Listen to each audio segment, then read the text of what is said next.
नमस्कार, स्वागत है आप सभी का द इकोनॉमिस्ट में। तो कैसे हैं आप सब? आशा करता हूं कि आप सब बढ़िया हैं। तो चलिए शुरुआत करते हैं कोट के साथ। Take pride in how far you have come, have faith in how far you can go, but don't forget to enjoy the journey. देखो, जिंदगी में जब भी हम आगे बढ़ते हैं ना, तो अक्सर जिस गोल के लिए हमें यहाँ पर पूरा का पूरा हम टारगेट सेट करते हैं, तो ऐसा होता है कि उस गोल के प्रति काम करते करते जिंदगी को जीना ही भूल जाते हैं कि जिंदगी की जो जर्नी है उसको एंजॉय कैसे करना। तो या तो सिर्फ एक एग्जांपल ली गई ना कि जो आप रास्ते तय कर रहे हो और किसी एक जगह से दूसरी जगह पर आप जा रहे हो, तो वहां पर ये बात की जा रही है कि आप थोड़ा जो है ना, प्राइड महसूस करें जब आप कोई रास्ता, जो किसी मंजिल को आप अचीव कर लेते हो। ओके, जहां तक आप पहुंचना चाह रहे हो आप पहुंच जाते हो। ओके, तो फिर बाद में अपने ऊपर विश्वास भी रखें कि आप कितनी दूर और जा सकते हो। लेकिन ये सब कुछ करते करते ये मत भूल जाना कि एंजॉय भी करना था जर्नी को। ओके, तो ये चीजें हैं। तो जिंदगी को भी एंजॉय करके आगे बढ़ो। देखो, ऐसी भी यहाँ पर बहुत सारे इंसिडेंट्स देखने को मिलते हैं। लोग जिस सक्सेस को पाना चाह रहे होते हैं तो वो सक्सेस को भी हासिल कर लेते हैं, लेकिन होता क्या है, जिंदगी को एंजॉय करना भूल जाते हैं। तो फिर बाद में वो मजा भी नहीं उनको आता, चाहे वो जिस सक्सेस पर वो पहुंच भी जाए। ओके, तो आप सुशांत सिंह राजपूत का आप केस देख लो। तो देखो, सब कुछ था उसके पास, लेकिन फिर भी चला गया। तो ये सब चीजें हैं, ये आपकी मेंटल हेल्थ के ऊपर डिपेंड करती हैं। तो वो तभी सही रहेगी जब डेली बेसिस पे उसको, जो उसको भोजन चाहिए ना मेंटल हेल्थ को, तो वो मिलता रहेगा। तो वो भोजन हैप्पीनेस है। तो वो अगर आपके फेस के ऊपर स्माइल रहेगी, वो तभी वहां पर जो है ना मौजूद रहेगी, तभी आपकी मेंटल हेल्थ सही रहेगी। और उसी तरीके से आगे परस्यू करना, प्रेशर लेकर पढ़ाई नहीं करनी है। ओके, पढ़ाई इसलिए करनी है कि प्रेशर दूर हो जाए। तो इस तरीके का फंडा अपनाकर चलो। तो ये है आज के न्यूज़पेपर का ओवरव्यू। तो ये है फ्रंट पेज, और ये फ्रंट पेज में कुछ न्यूज़ है। ओके, तो जिसमें ज़्यादातर यहाँ पर कंज्यूमर गुड्स की या ऑटो जो अपैरल सेक्टर की बात कर रहे हैं कि थोड़ा बहुत नुकसान यहाँ पर देखने को हो सकता है, क्योंकि अभी लॉकडाउन लग गया है महाराष्ट्र में। ओके, तो कोविड 19 के केसेस बढ़ते जा रहे हैं लगातार। तो ये पूरा का पूरा फ्रंट पेज भी यही सिनेरियो है।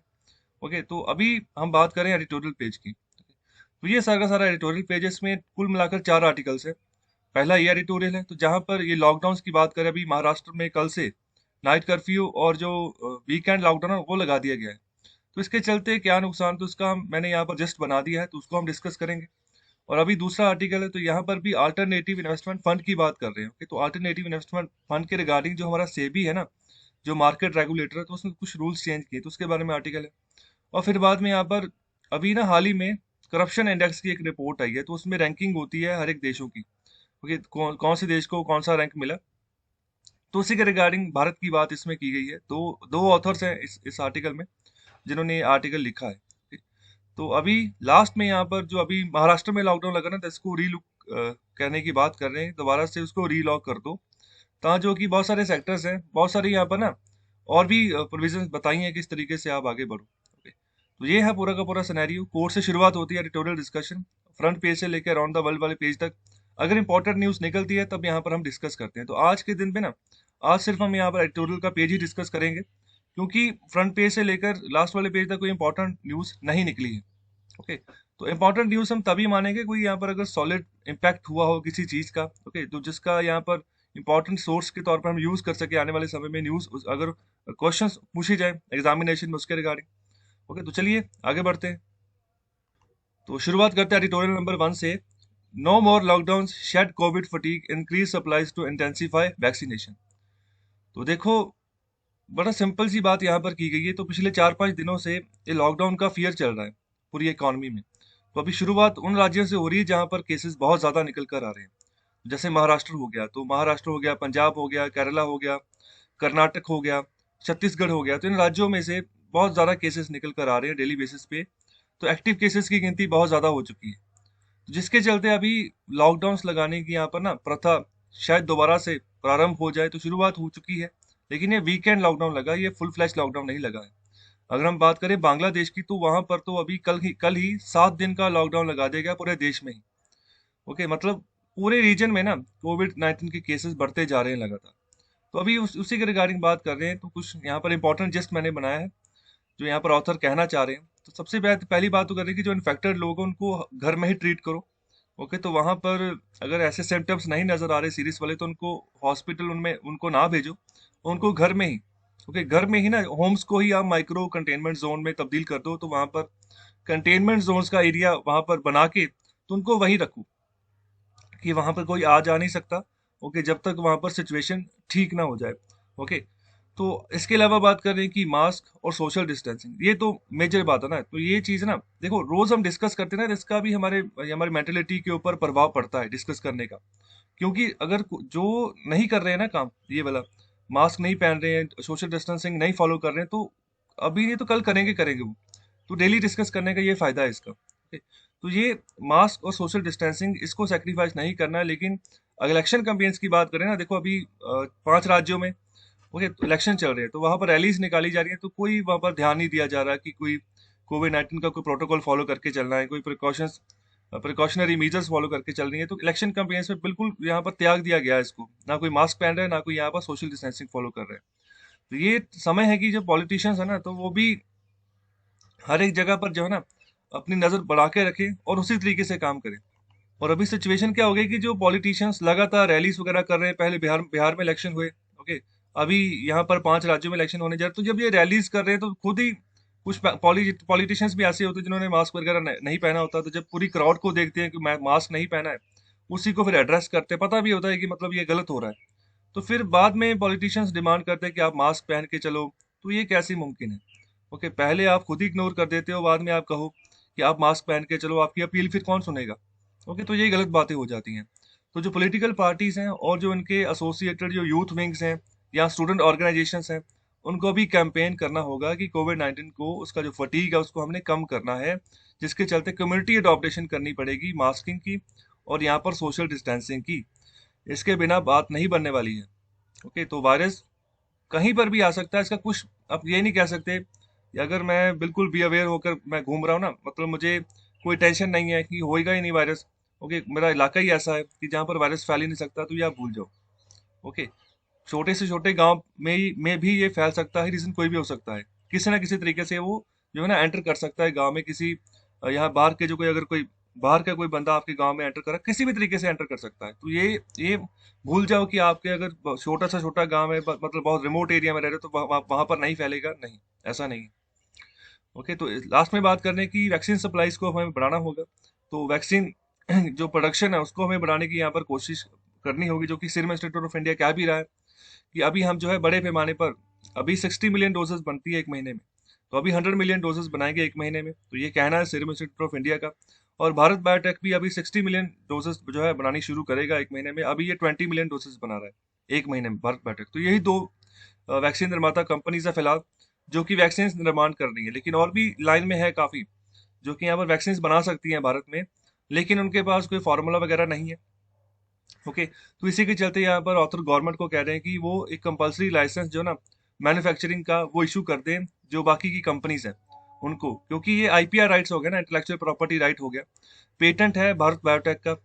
ओके, तो भारत बायोटेक ने खुद से बनाई है वैक्सीन। ओके, भारत बायोटेक और दूसरा है ICMR, Indian council of medical research, दोनों ने मिलकर रिसर्च करके वो बनाई है, तो अभी उनका पेटेंट हो गया।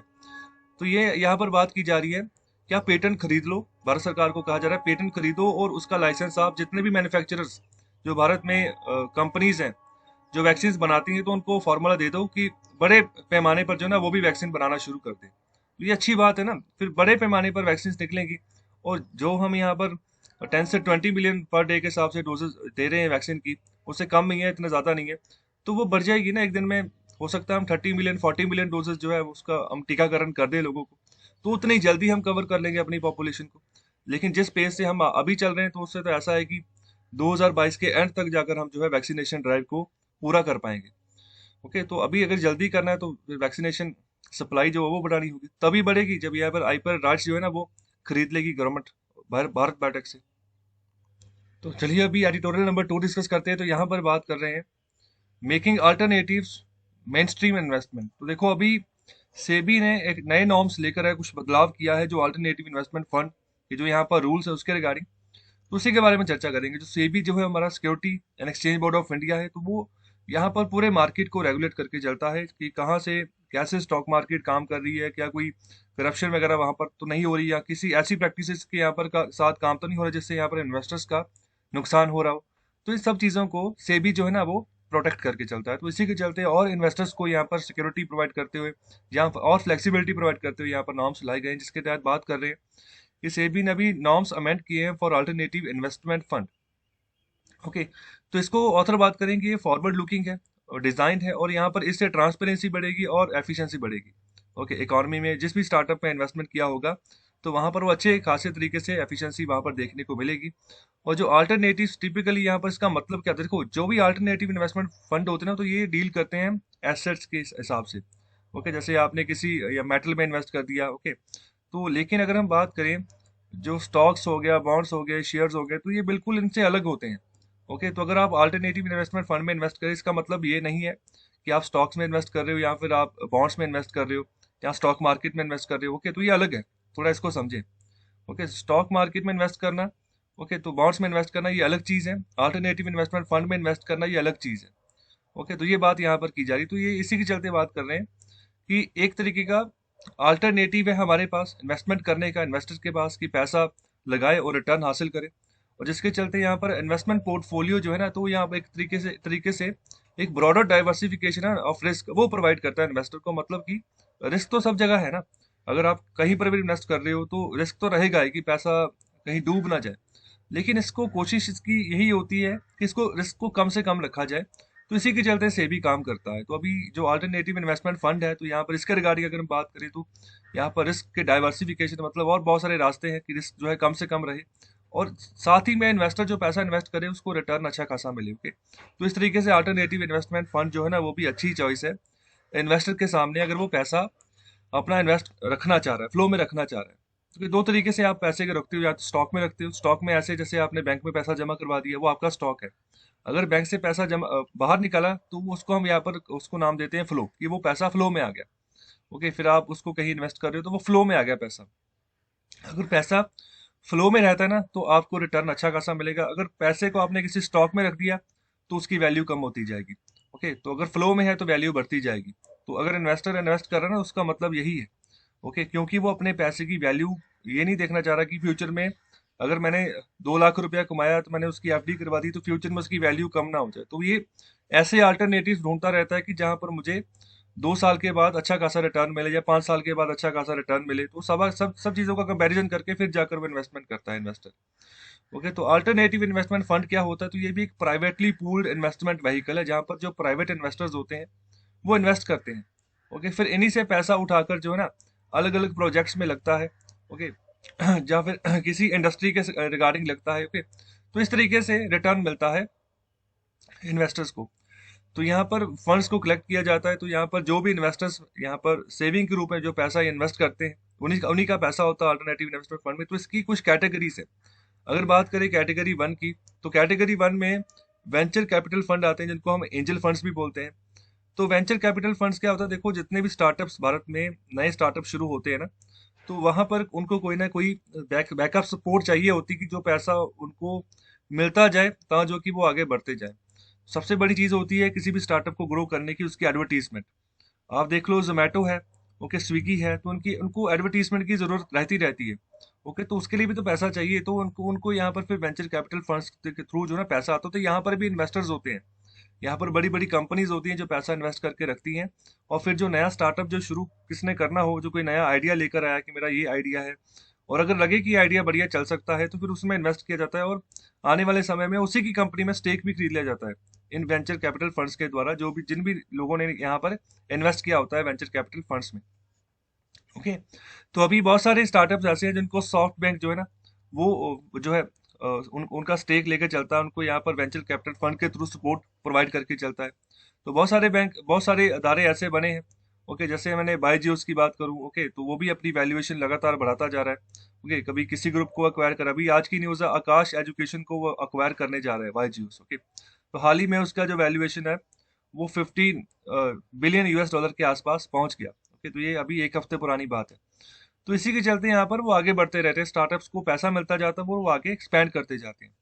और वेंचर कैपिटल फंड्स हो गया, उसके अलावा इंफ्रास्ट्रक्चर फंड, मतलब जो पैसा इंफ्रास्ट्रक्चर खड़ा करने के लिए लगाया जाएगा। ओके, तो यहाँ पर भी इन्वेस्टर फंड करते हैं। ओके, तो ये कैटेगरी 1 में आता है अगर हम अल्टरनेटिव इन्वेस्टमेंट फंड की बात करें। फिर आ गया small and medium enterprises fund. तो यहाँ पर जो MSMEs, जो छोटे अदारे हैं, मैन्युफैक्चरिंग इंडस्ट्री है, ओके, तो वहां पर ये पैसा लगेगा। ओके, और साथ में साथ बात कर रहे हैं जो रियल एस्टेट फंड, मतलब रियल एस्टेट समझते हो, रियल एस्टेट मतलब कोई भी जैसे बिल्डिंग वगैरह खड़ी कर दी, कि होटल्स होटल्स वगैरह बना दिए, रेस्टोरेंट वगैरह बना दिए, ओके, स्कूल्स बना दिए, तो ये सारा का सारा ये रियल एस्टेट यहाँ पर धंधा आ जाएगा। तो जहाँ पर प्रॉपर्टी की आप सेल परचेज करोगे ना, तो ये सारा का सारा रियल एस्टेट है। ओके, तो साथ ही साथ यहाँ पर बात कर रहे हैं जो रियल एस्टेट फंड है और प्राइवेट इक्विटी फंड है, प्राइवेट इक्विटी फंड है और फंड्स फॉर डिस्ट्रेस्ड एसेट जो है ना, ये सभी के सभी क्लासीफाई किए जाते हैं कैटेगरी 2 अल्टरनेटिव इन्वेस्टमेंट फंड के तहत।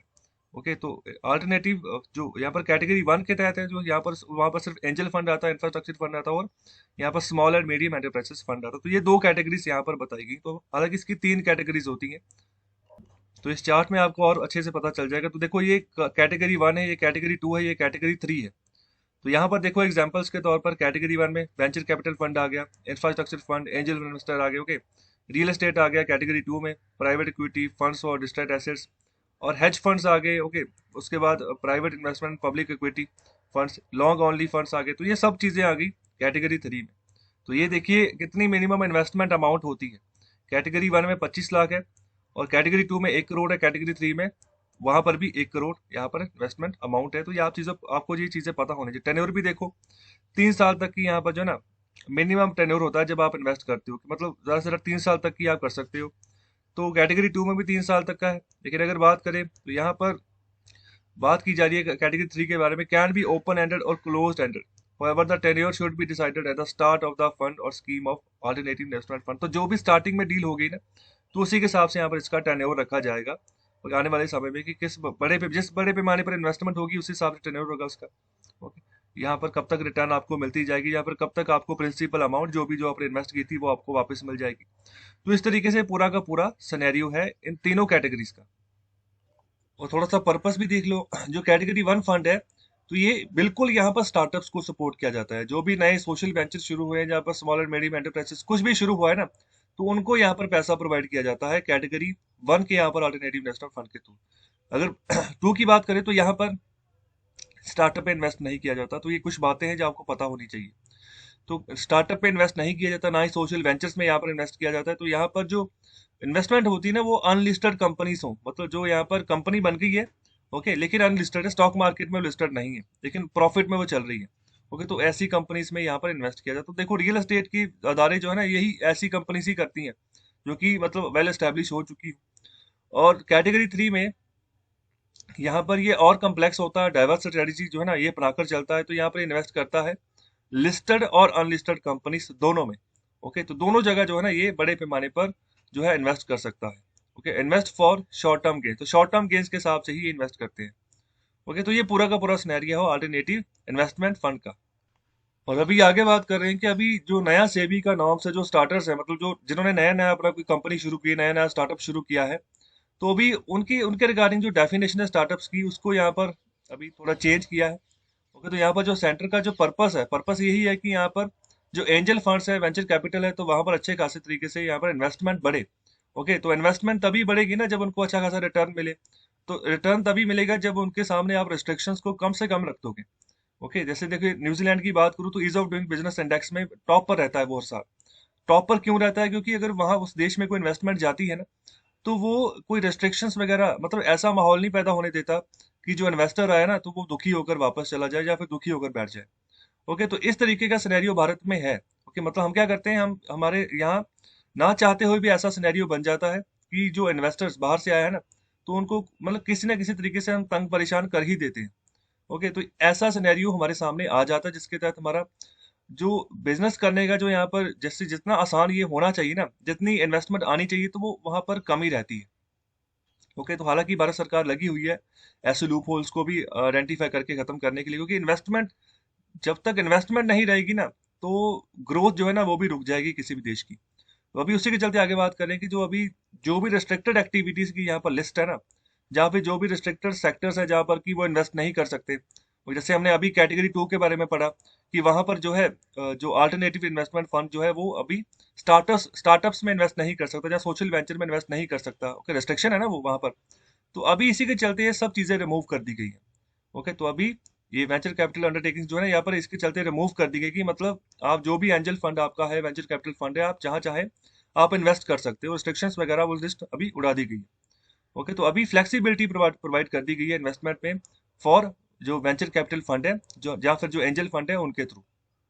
ओके, और इसी के चलते आगे बात करें कि जो अल्टरनेटिव इन्वेस्टमेंट फंड्स है, इसके चलते जितने भी कैटेगरीज के अल्टरनेटिव इन्वेस्टमेंट फंड्स आते हैं ना, तो अभी वो एक ही तरीके से यहाँ पर बात करें कि साइमल्टेनियसली आप जो है इन्वेस्ट कर सकते हो in the units of other AIFs। तो मतलब आप किसी भी कैटेगरी में आप जिस तरीके से आप चाहे आप इन्वेस्ट कर सकते हो। तो अभी इस तरीके का नॉर्म जो है ना, ये सेबी जो है वो लेकर आया है। तो रास्ता खोल दिया गया, कहने का मतलब पहले बांध के रखा हुआ था, 3 अलग अलग कैटेगरीज में अब खोल दिया गया है जहां पर इन्वेस्ट करना आपकी मर्जी है। ओके, उससे आपको पता चल जाएगा कि कितना रिटर्न मिलना है, कितनी फीस लगेगी जब आप इन्वेस्ट करने जा रहे हो। ओके, तो जब आप इन्वेस्ट करोगे उसी हिसाब से आपका टेन्योर भी डिसाइड हो जाएगा। तो ये सब चीजें सामने खोल के रख दी गई हैं। तो अभी इससे क्या होगा, इससे अभी जो सिक्योरिटीज है वो तो वहां पर जो कंपनीज है, इन्वेस्टिंग कंपनीज, जैसे आप वेंचर कैपिटल में बहुत ज्यादा कंपनीज इन्वेस्ट करती, तो अभी वो बहुत बड़े पैमाने पर इनको फायदा मिलेगा और वो इन्वेस्टमेंट बढ़ाएंगी। ओके, तो यहाँ पर जो पॉलिसी अटेंशन दी गई है सेबी के द्वारा, तो इन्वेस्टमेंट को डाइवर्सिफाई करेंगी, बढ़ाएंगी आने वाले समय में अलग अलग सेक्टर्स में। पहले क्या था, पहले अगर एक कैटेगरी वन में था तो कैटेगरी वन ही यहाँ पर चल रही थी, कैटेगरी टू में इन्वेस्टमेंट कम आ रही थी वेंचर कैपिटल के थ्रू। अभी मतलब डाइवर्सिफाई कर दिया, सब जगह इन्वेस्टमेंट आएगी। तो यहाँ पर अच्छे तरीके से रिस्क को हम मैनेज कर पाएंगे और यहाँ पर रिटर्न जो है ना वो भी अच्छी खासी इन्वेस्टर्स को मिल पाएगी। तो सेबी ने यहाँ पर प्रिस्क्राइब किया है code of conduct for alternative investment fund trustees and directors and also and as also members of the investment committees and investment committees of the fund। और जो यहाँ पर चेंज बदलाव लाया गया सेबी के द्वारा वो यही है। तो अभी कोड ऑफ कंडक्ट जो है ना वो बनाया गया है। जो भी यहाँ पर AIF ट्रस्टी होंगे, जो भी अल्टरनेटिव फंड को, इन्वेस्टमेंट फंड को जो चला रहे होंगे, जहाँ डायरेक्टर्स होंगे और जो देख रहे होंगे कि कौन कौन इन्वेस्ट कर रहा है, किसका कितना शेयर है। ओके, तो इसको भी तो मैनेज करना पड़ता है ना, तो किसको पैसा देना है, कल को किसको नहीं देना है इस फंड में से। तो जो भी इनके मेंबर्स होंगे जो इन्वेस्टमेंट कमेटी के उस फंड के, तो भी उनको भी एक मैनर में प्रिस्क्राइब किया गया है सेबी के द्वारा। तो उनके चलते कोड ऑफ कंडक्ट बनाया गया है। तो इस नॉर्म्स के चलते अभी क्लैरिटी ना प्रोवाइड की जाएगी on the scope of responsibilities of managers of ICs. तो ये आईसीज क्या चीज है, इन्वेस्टमेंट कमेटीज। ओके, तो जो इन्वेस्टमेंट कमेटीज बनाई जाएंगी ना, तो उनकी रिस्पॉन्सिबिलिटी, ओके, तो मैनेजर्स की क्या क्या रिस्पॉन्सिबिलिटी होगी, तो उसके बारे में भी अभी क्लैरिटी दे दी जाएगी। जब ये चीज की क्लैरिटी हो जाएगी ना, इन्वेस्टर्स को भी पता होगा कि मैनेजर की ये रिस्पॉन्सिबिलिटी है, उसने इस एरिया में काम करना है। तो अगर हमारी कोई भी क्वेरी हो, हमें ये चीजें पता चल जाएंगी कि मतलब किस तरीके से काम चलेगा यहाँ पर इन्वेस्टमेंट कमेटी का, यहाँ पर जो अल्टरनेटिव इन्वेस्टमेंट फंड है वो किस तरीके से आगे बढ़ेगा। तो यहाँ पर जो प्राइवेट इन्वेस्टमेंट व्हीकल्स में जो भी यहाँ पर खालीपन था ना, तो वो अभी सही हो जाएगा इस तरीके से, और इन्वेस्टमेंट बढ़नी शुरू हो जाएगी आने वाले समय में। तो यहाँ पर भारत की जो मैच्योरिंग कैपिटल मार्केट है, मतलब मैच्योर होती जा रही है, आगे बढ़ती जा रही है। तो अभी जिस तरीके से रूल्स को रिवैम्प करेंगे, सही करते जाएंगे, तो मतलब देखो, रूल्स को बदलते रहना सही बात है। एक ही रूल ज्यादा टाइम तक अगर हम कैपिटल मार्केट में रख देते हैं तो वो थोड़ा दिक्कत करता है। कुछ एरियाज ऐसे होते हैं कि जहाँ पर रूल्स एक ही जगह एक रह जाए तो ठीक है, काम चलता है। लेकिन कुछ एरियाज ऐसे होते हैं जिनको चेंज करना पड़ता है हमें बार बार। तो उससे अभी यहाँ बात कर रहे हैं कि अभी जो रूल्स रिवैम्प किए गए हैं, तो अभी अल्टरनेटिव इन्वेस्टमेंट फंड में ना अभी इनफ्लो बढ़ेगा, पैसा आएगा और बढ़ेगा। तो यहाँ पर अच्छे तरीके से रिसोर्सेज को एलोकेट कर पाएंगे, रिस्क यहाँ पर कम हो जाएंगे, डाइवर्सिफाई हो जाएंगे, अलग अलग जगह पर रिस्क फैलेंगे, लेकिन यहाँ पर कोलैप्स होने के चांसेस कम हो जाएंगे। तो अच्छा खासा रिटर्न भी जो है ना ओवरऑल जो है वो इन्वेस्टर्स को देखने को मिलेगा। तो चलिए अभी बात करते हैं एडिटोरियल नंबर 3 की। तो यहाँ पर बात करें incentivising the corrupt. India has certainly improved on the graph front that will help both business and economy। तो अभी करप्शन इंडेक्स का ना अभी एक डाटा नया आया है, जिसके बारे में शुरुआत में मैंने आपको इंडिकेशन दिया था, बताया था। तो अभी इसी के रिगार्डिंग आर्टिकल है, तो काफी बढ़िया तरीके से ना चर्चा की गई इस आर्टिकल में। तो जो इस आर्टिकल को लिख रहे हैं तो उनका नाम है स्वामीनाथन। ओके, तो वो जो है ना वो जर्नलिस्ट भी हैं। तो वो अभी के लिए जो स्टेट बैंक ऑफ इंडिया है, तो वहां पर चीफ इकोनॉमिक एडवाइजर भी हैं। तो बहुत बढ़िया आर्टिकल्स वो लिखते हैं। ओके, तो संडे के दिन जो आर्टिकल मैं डिस्कस करता हूँ, तो उनका जो सबसे पहला आर्टिकल होता है ना वो उन्हीं का होता है। और काफी जबरदस्त तरीके से वो आर्टिकल लिखते हैं। तो काफी नई नई अपनी जिंदगी का जो तजुर्बा है ना वो हमसे शेयर करते हैं। तो काफी बढ़िया चीज वो हमें बताते हैं, तो काफी कुछ सीखने को मिलता है। तो चलिए शुरुआत करते हैं। तो इस आर्टिकल को दो ऑथर्स ने लिखा हुआ, तो दोनों को कंबाइन करके यहाँ पर मैं कंपाइल करके जो ना इसको यहाँ पर डिस्कस करने जा रहा हूँ। तो शुरुआत में बात करने जा रहे हैं, शुरुआत में बात कर रहे हैं। So why despite strong evidence of anti-incumbency, does Congress not fare better in elections? Okay, some say Rahul Gandhi is a loosey leader. Others say the party has lost out the prompting Hindutva light. Okay, तो देखो अभी शुरुआत में तो इस तरीके से politics के हिसाब से बात करेंगे, लेकिन आगे आगे पूरा इसको ना डीपली इनहांस किया जाएगा कि कैसे करप्शन कौन कौन से एरियाज में निकल कर आती है, कैसे इसको कब करने के लिए यहाँ पर कोशिशें की गई हैं भारत सरकार के द्वारा। और अभी के लिए हमारे इंडेक्स में रैंक बढ़ा है कि कम हुआ, अभी ये भी जानने को मिलेगा।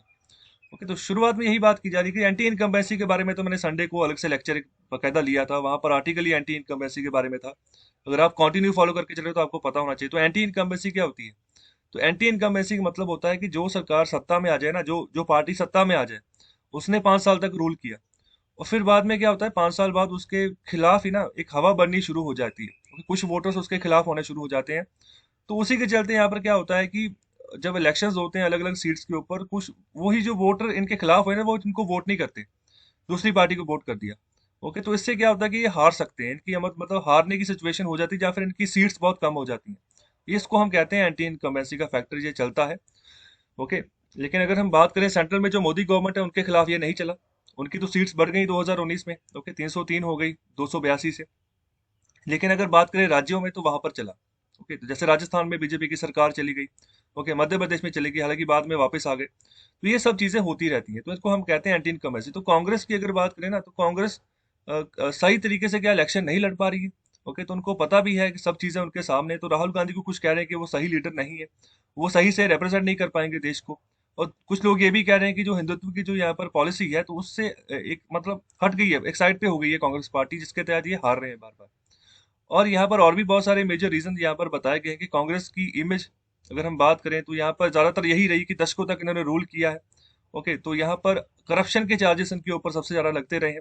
ओके, तो बात करें 2014 से 2014 तक, तो तब तो इनके ऊपर बहुत ज्यादा करप्शन के चार्जेस लगे, खासतौर पर जो दूसरा टेन्योर था यूपीए 2 का, 2009 से लेकर 2014 तक का, तो वो उस कार्यकाल के दौरान ज्यादा यहाँ पर करप्शन चार्जेस लगे। तो दूसरी और बात करें कि जो नरेंद्र मोदी है, उनकी क्लीन इमेज है, लेकिन कांग्रेस ने इसको भी यहाँ पर धुंधला करने की यहाँ पर बात की, पेंट करने की कोशिश की कि मतलब एक तरीके से वो सूट बूट की यहाँ पर ना पॉलिसी उनकी यहाँ पर प्लूटोक्रेसी, कहने का मतलब उनकी राजनीति ऐसे है।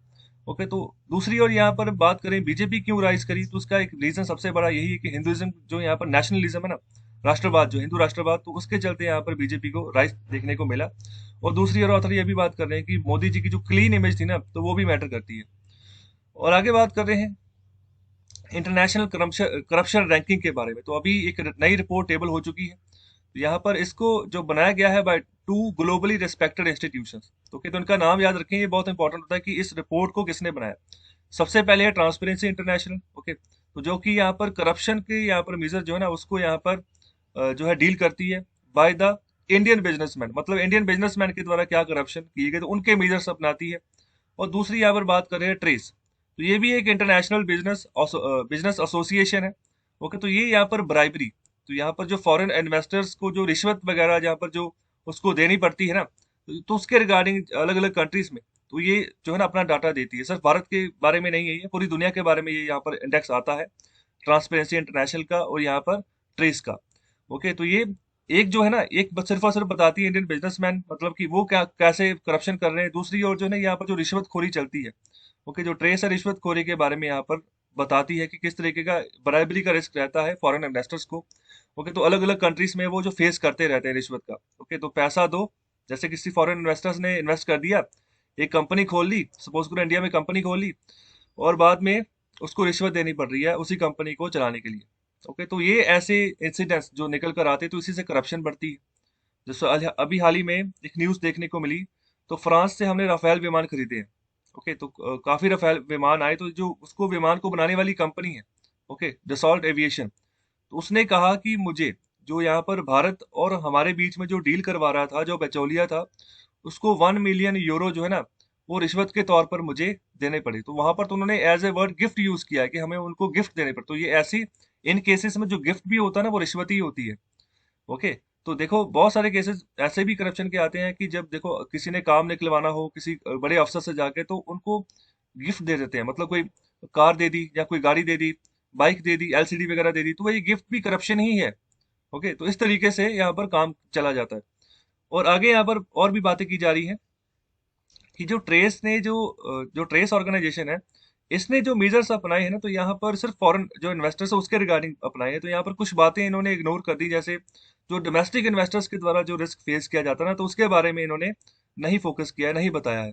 इन्होंने सिर्फ और सिर्फ फोकस किया है जो यहाँ पर फॉरेन इन्वेस्टर्स हैं उनके दायरे में। ओके, तो यहाँ पर ये बात करें कि it gives weightage to the number of investigation and the cases under anti corruption laws in major western countries on investment abroad. तो जैसे ये बात कर रहे हैं कि जो इन्होंने डाटा दिया है तो उससे एक तरीके का वेटेज मिलेगा। ओके, खास तौर पे जो इन्वेस्टिगेशंस बढ़ती जा रही है, केसेस बढ़ते जा रहे हैं एंटी करप्शन लॉ के तहत। ओके, तो इनको यहाँ पर ना जो खास तौर पे जो मेजर वेस्टर्न कंट्रीज जैसे यूएसए हो गया, यूके वगैरह हो गया, तो उनका जो इन्वेस्टमेंट बोर्ड है उसके रिगार्डिंग उनको एक वेटेज बढ़ेगा, नंबर ऑफ केसेस बढ़ते जाएंगे। ओके, जब ऐसा डाटा निकल कर आएगा। ओके, तो ये ऐसे जो मेजर्स है ना, ये अभी परफेक्ट, अगर परफेक्ट बात करेंगे बिल्कुल सही है, तो उससे बहुत दूरी है अभी इनकी। ओके, मतलब हालांकि कुछ ना अवेलेबल होने से अच्छा है कि कुछ ना कुछ तो अवेलेबल है, जिससे हम यहाँ पर करप्शन के बारे में एक अंदाजा लगा पाए कि कौन सी कंट्री कितने पैमाने पर वहां पर करप्शन होती है। तो अभी भी इसमें खामियां हैं। ओके, ये यहाँ पर ऑथर के द्वारा ये बात की जा रही है, लेकिन अभी अभी तक के लिए यहाँ पर बेस्ट अवेलेबल बात है जिसको कि हम यूज करके ना आगे कोई चीज पॉलिसी वगैरह फॉर्मुलेट कर सकते हैं कि कैसे करप्शन को और बड़े पैमाने पर कंट्रोल किया जाए। तो चलिए अभी बात करते हैं कि भारत का क्या रैंक आया है। तो अभी जो ट्रेस इंडेक्स है ना, तो जो कि बराबरी के जो मतलब रिश्वत के मामले में जो यहाँ पर मेजर्स अपनाकर जो अपनी रिपोर्ट देता है, तो उसने उसकी जो मेजर्स है तो उसके हिसाब से भारत का रैंक जो ना 2014 में 185 था, तो अभी इंप्रूव होकर 77 हो चुका है 2020 में। तो देखो अच्छी खासी यहाँ पर इंप्रूवमेंट भारत को देखने को मिली है। ओके, तो यहाँ पर जैसा पुराना सिचुएशन था उससे तो हम अच्छा खासा सही तरीके से उभरे हैं। लेकिन अगर 2014 में बैक जाए ना, तो यहाँ पर भारत का जो रैंक था ना, तो यहाँ पर अपने जो आसपास के जो पड़ोसी मुल्क थे तो उनसे यहाँ पर काफी बुरा था। ओके, काफी खतरनाक था, मतलब कहने का मतलब ऐसा, मतलब अपना रैंक खराब था, बाकी जो आसपास के पड़ोसी थे वो ठीक थे। 2014 की बात करें अभी, तो बांग्लादेश का 175 था। ओके, नेपाल का 165 था, पाकिस्तान का 173 का, श्रीलंका का 142 था। ओके, तो ये सिनेरियो था 2014 में। लेकिन अभी 2020 की बात कर रहे हैं कि India was for ahead of them. तो अभी भारत जो है ना इनसे काफी आगे निकल गया है। देखो 185 से सीधे 77 पर आए हैं 2020 में। तो ये जो बीच के जो पड़ोसी मुल्क है तो उनसे तो हम अभी काफी आगे निकल गए हैं। ओके, तो अभी बात करें भूटान की, तो भूटान जो ना अभी साउथ एशिया में सबसे यहाँ पर रीजनेबली ऑनेस्ट कंट्री, सबसे ईमानदार कंट्री है, मतलब जहाँ पर करप्शन वगैरह यहाँ पर कुछ नहीं होता। जो भूटान देश है ना, ये ऐसा देश जिसके कॉन्स्टिट्यूशन में ये बात लिखी है कि 70% तक ग्रीनरी रहनी चाहिए पूरे देश में। ओके, तो भारत भी ना इस तरीके से आके अप्रोच बनाकर चलता है। भारत ने यहाँ पर एक टारगेट रखा हुआ है कि जितना भी भारत का कुल यहाँ पर एरिया ना, तो उसका 33% फॉरेस्ट कवर होना चाहिए। तो अभी ये 22% रह चुका है, 22% तक अभी हम पहुंचे हैं। 33% का अभी तक हमारा टारगेट है कि फॉरेस्ट कवर बढ़ाएं हम अपना भी। ओके, तो अभी इसके भूटान की अगर बात करें तो यहाँ पर ऑनेस्ट रीजनेबल ऑनेस्ट कंट्रीज को कहा जा रहा है। तो रैंकिंग जो ट्रेस के द्वारा रैंकिंग दी गई है तो वो 48 है, और जो यहाँ पर ट्रांसपेरेंसी इंटरनेशनल इंटरनेशनल के द्वारा जो रैंकिंग दी गई है वो 24th है। ओके, तो ट्रांसपेरेंसी इंटरनेशनल किसके रिगार्डिंग मेजर देता है? वो बिजनेस, ओके, जो करप्शन बिजनेस में होता है ना, तो उसके रिगार्डिंग ये अपने रिपोर्ट देता है। और इसी के चलते यहाँ पर बात करें कि यहाँ पर जो रेपुटेशन और जो हैप्पीनेस है ना, तो यहाँ पर ये चीजें आपको जस्टिफाई करेंगी क्योंकि ईमानदार लोग हैं। जब ईमानदारी से काम हो रहा है, टेंशन नहीं, तो इसलिए यहाँ पर हैप्पीनेस इंडेक्स में भी भूटान की रैंकिंग बढ़िया रहती है। ओके, हर बार जब भी हैप्पीनेस इंडेक्स की रिपोर्ट आती है तो इस बार कौन सी रैंकिंग थी भूटान की वर्ल्ड वर्ल्ड हैप्पीनेस इंडेक्स के तहत? ओके, और भारत की क्या रैंकिंग थी? आंसर करना कमेंट बॉक्स में जरा। और आगे बात कर रहे हैं जो ट्रांसपेरेंसी इंटरनेशनल का जो करप्शन परसेप्शन इंडेक्स है ना, तो ये नाम याद रखिए, नाम रखिएगा, करप्शन परसेप्शन इंडेक्स। तो उससे में यहाँ ये पता चलता है कि भारत जो है ना अभी इसकी 94th पोजीशन थी इन 2013, तो अभी 86 था आगे 2020 में। ओके, 2020 में। तो देखिए ये वाला ट्रेस इंडेक्स था, ये वाला ट्रांसपेरेंसी इंडेक्स का या ट्रांसपेरेंसी इंटरनेशनल का जो करप्शन परसेप्शन इंडेक्स था, ये दूसरा इंडेक्स है। ओके, तो दोनों में अलग अलग तरीके की रैंकिंग्स थी। तो 2013 में 94 था, 20 में 86 तक हम आगे हैं। तो यहाँ पर इतना इंप्रूवमेंट नहीं, लेकिन इंप्रूवमेंट तो है। तो यहाँ पर क्लियर इंप्रूवमेंट यहाँ पर देखने को मिल रहा है यहाँ पर, लेकिन ड्रामेटिक नहीं जिस तरीके से यहाँ पर ट्रेस ने सुजेस्ट किया ना, बिल्कुल उस तरीके से नहीं है। ट्रेस में तो काफी अच्छी इंप्रूवमेंट है, लेकिन यहाँ पर थोड़ी इंप्रूवमेंट है हमारी। तो ऑलमोस्ट यहाँ पर all India rise in TI rankings occurs in Modi's first year 2014। तो यहाँ पर देखो, जब 2014 का जब पहला साल चल रहा था मोदी गवर्नमेंट का, तो उस समय भी यहाँ पर ना राइस देखने को मिला था। ओके, तो टीआई इंडेक्स की अगर हम बात करें, ये ट्रांसपेरेंसी इंडेक्स इंटरनेशनल की जो रैंकिंग्स है, अगर उस हिसाब से हम बात करें तो ओके, तो ये बात की जा रही है ऑथर के द्वारा। तो आगे यहाँ पर बात कर रहे हैं, और आगे बात करिए कि जो यहाँ पर मेजर्स यहाँ पर जो करप्शन को अगर हम एब्सोल्यूट टर्म्स में बात करें तो यहाँ पर जो ट्रेस है ना, तो उसने स्कोर भी प्रोवाइड किया हर एक कंट्री को कि स्कोर से यहाँ पर काम चल रहा है। जितना स्कोर बढ़ता जाएगा ना, तो उसका मतलब है कि वहां पर उतनी कम करप्शन है। तो देखो स्कोर जो है ना, जैसे आपको 100 में से स्कोर मिले, तो वहां पर जितना स्कोर आपका बढ़ता है तो उसका मतलब क्या है कि आपकी इंप्रूवमेंट उतनी बढ़िया है। अगर आप 100 ऑफ 100 ले गए हो तो यहाँ पर आपने बहुत बढ़िया परफॉर्म किया। लेकिन अगर आपकी रैंकिंग आती है, क्लास में ही आपकी रैंकिंग आती है, तो आपकी अगर रैंकिंग बढ़ती जाती है क्लास में, आप यहाँ पर जब आपका रिजल्ट आया तो आपने आपकी 4th पोजीशन आई। ओके, तो ये यहाँ पर तो आप कम हो गए ना, आपको तो फर्स्ट आना चाहिए था। बिल्कुल यहाँ पर भी ऐसे ही है, रैंकिंग अगर बढ़ती जाएगी तो यहाँ पर आपकी परफॉर्मेंस खराब होती जाएगी। रैंकिंग जितनी कम होती जाएगी उतनी परफॉर्मेंस बढ़िया है। जितना स्कोर बढ़ता जाएगा उतनी भी आपकी परफॉर्मेंस बढ़िया, जितना स्कोर भी कम होता जाएगा उतनी आपकी परफॉर्मेंस हमारी खराब हो जाएगी। तो ये बिल्कुल बिल्कुल सेम सिनेरियो जैसे आप रिजल्ट के साथ जो है ना, आप इसको कंपैरिजन कर ले तो इंडिया का जो स्कोर है वो 45 था 2014 में, अभी 80 हो गया 2020 में। तो अच्छा जंप देखने को यहाँ पर मिला है। और जो यहाँ पर ट्रांसपेरेंसी इंटरनेशनल का जो स्कोर है, ओके, तो अभी ट्रेस का स्कोर हमने डिस्कस किया। अभी जो ट्रांसपेरेंसी इंटरनेशनल का जो स्कोर है ना, वो यहाँ पर मॉडेस्ट इंप्रूवमेंट बता रहा है। ओके, तो मतलब इतनी खास इंप्रूवमेंट नहीं दे रहा। 36 था 2013 में, 40 हो गया 2020 में। ओके, तो देखो ट्रांसपेरेंसी इंटरनेशनल ब्राइबरी की टर्म यहाँ पर मेजर देती है किसके रिगार्डिंग, जो फॉरेन इन्वेस्टर्स जो फेस करते हैं किसी भी देश में इन्वेस्ट करने के बाद कि उनको रिश्वत देनी पड़ती है। ओके, तो यहाँ पर फॉरेन इन्वेस्टर्स को ना यहाँ पर बेनिफिट ज्यादा मिला है। ओके, फार मोर देन डोमेस्टिक वंस। तो यहाँ पर करप्शन की अगर रिडक्शन की अगर बात करें ना, तो फॉरेन इन्वेस्टर्स के मामले में करप्शन रिड्यूस हुई, लेकिन डोमेस्टिक इन्वेस्टर्स का हाल अभी भी वही है, वैसा ही है बिल्कुल।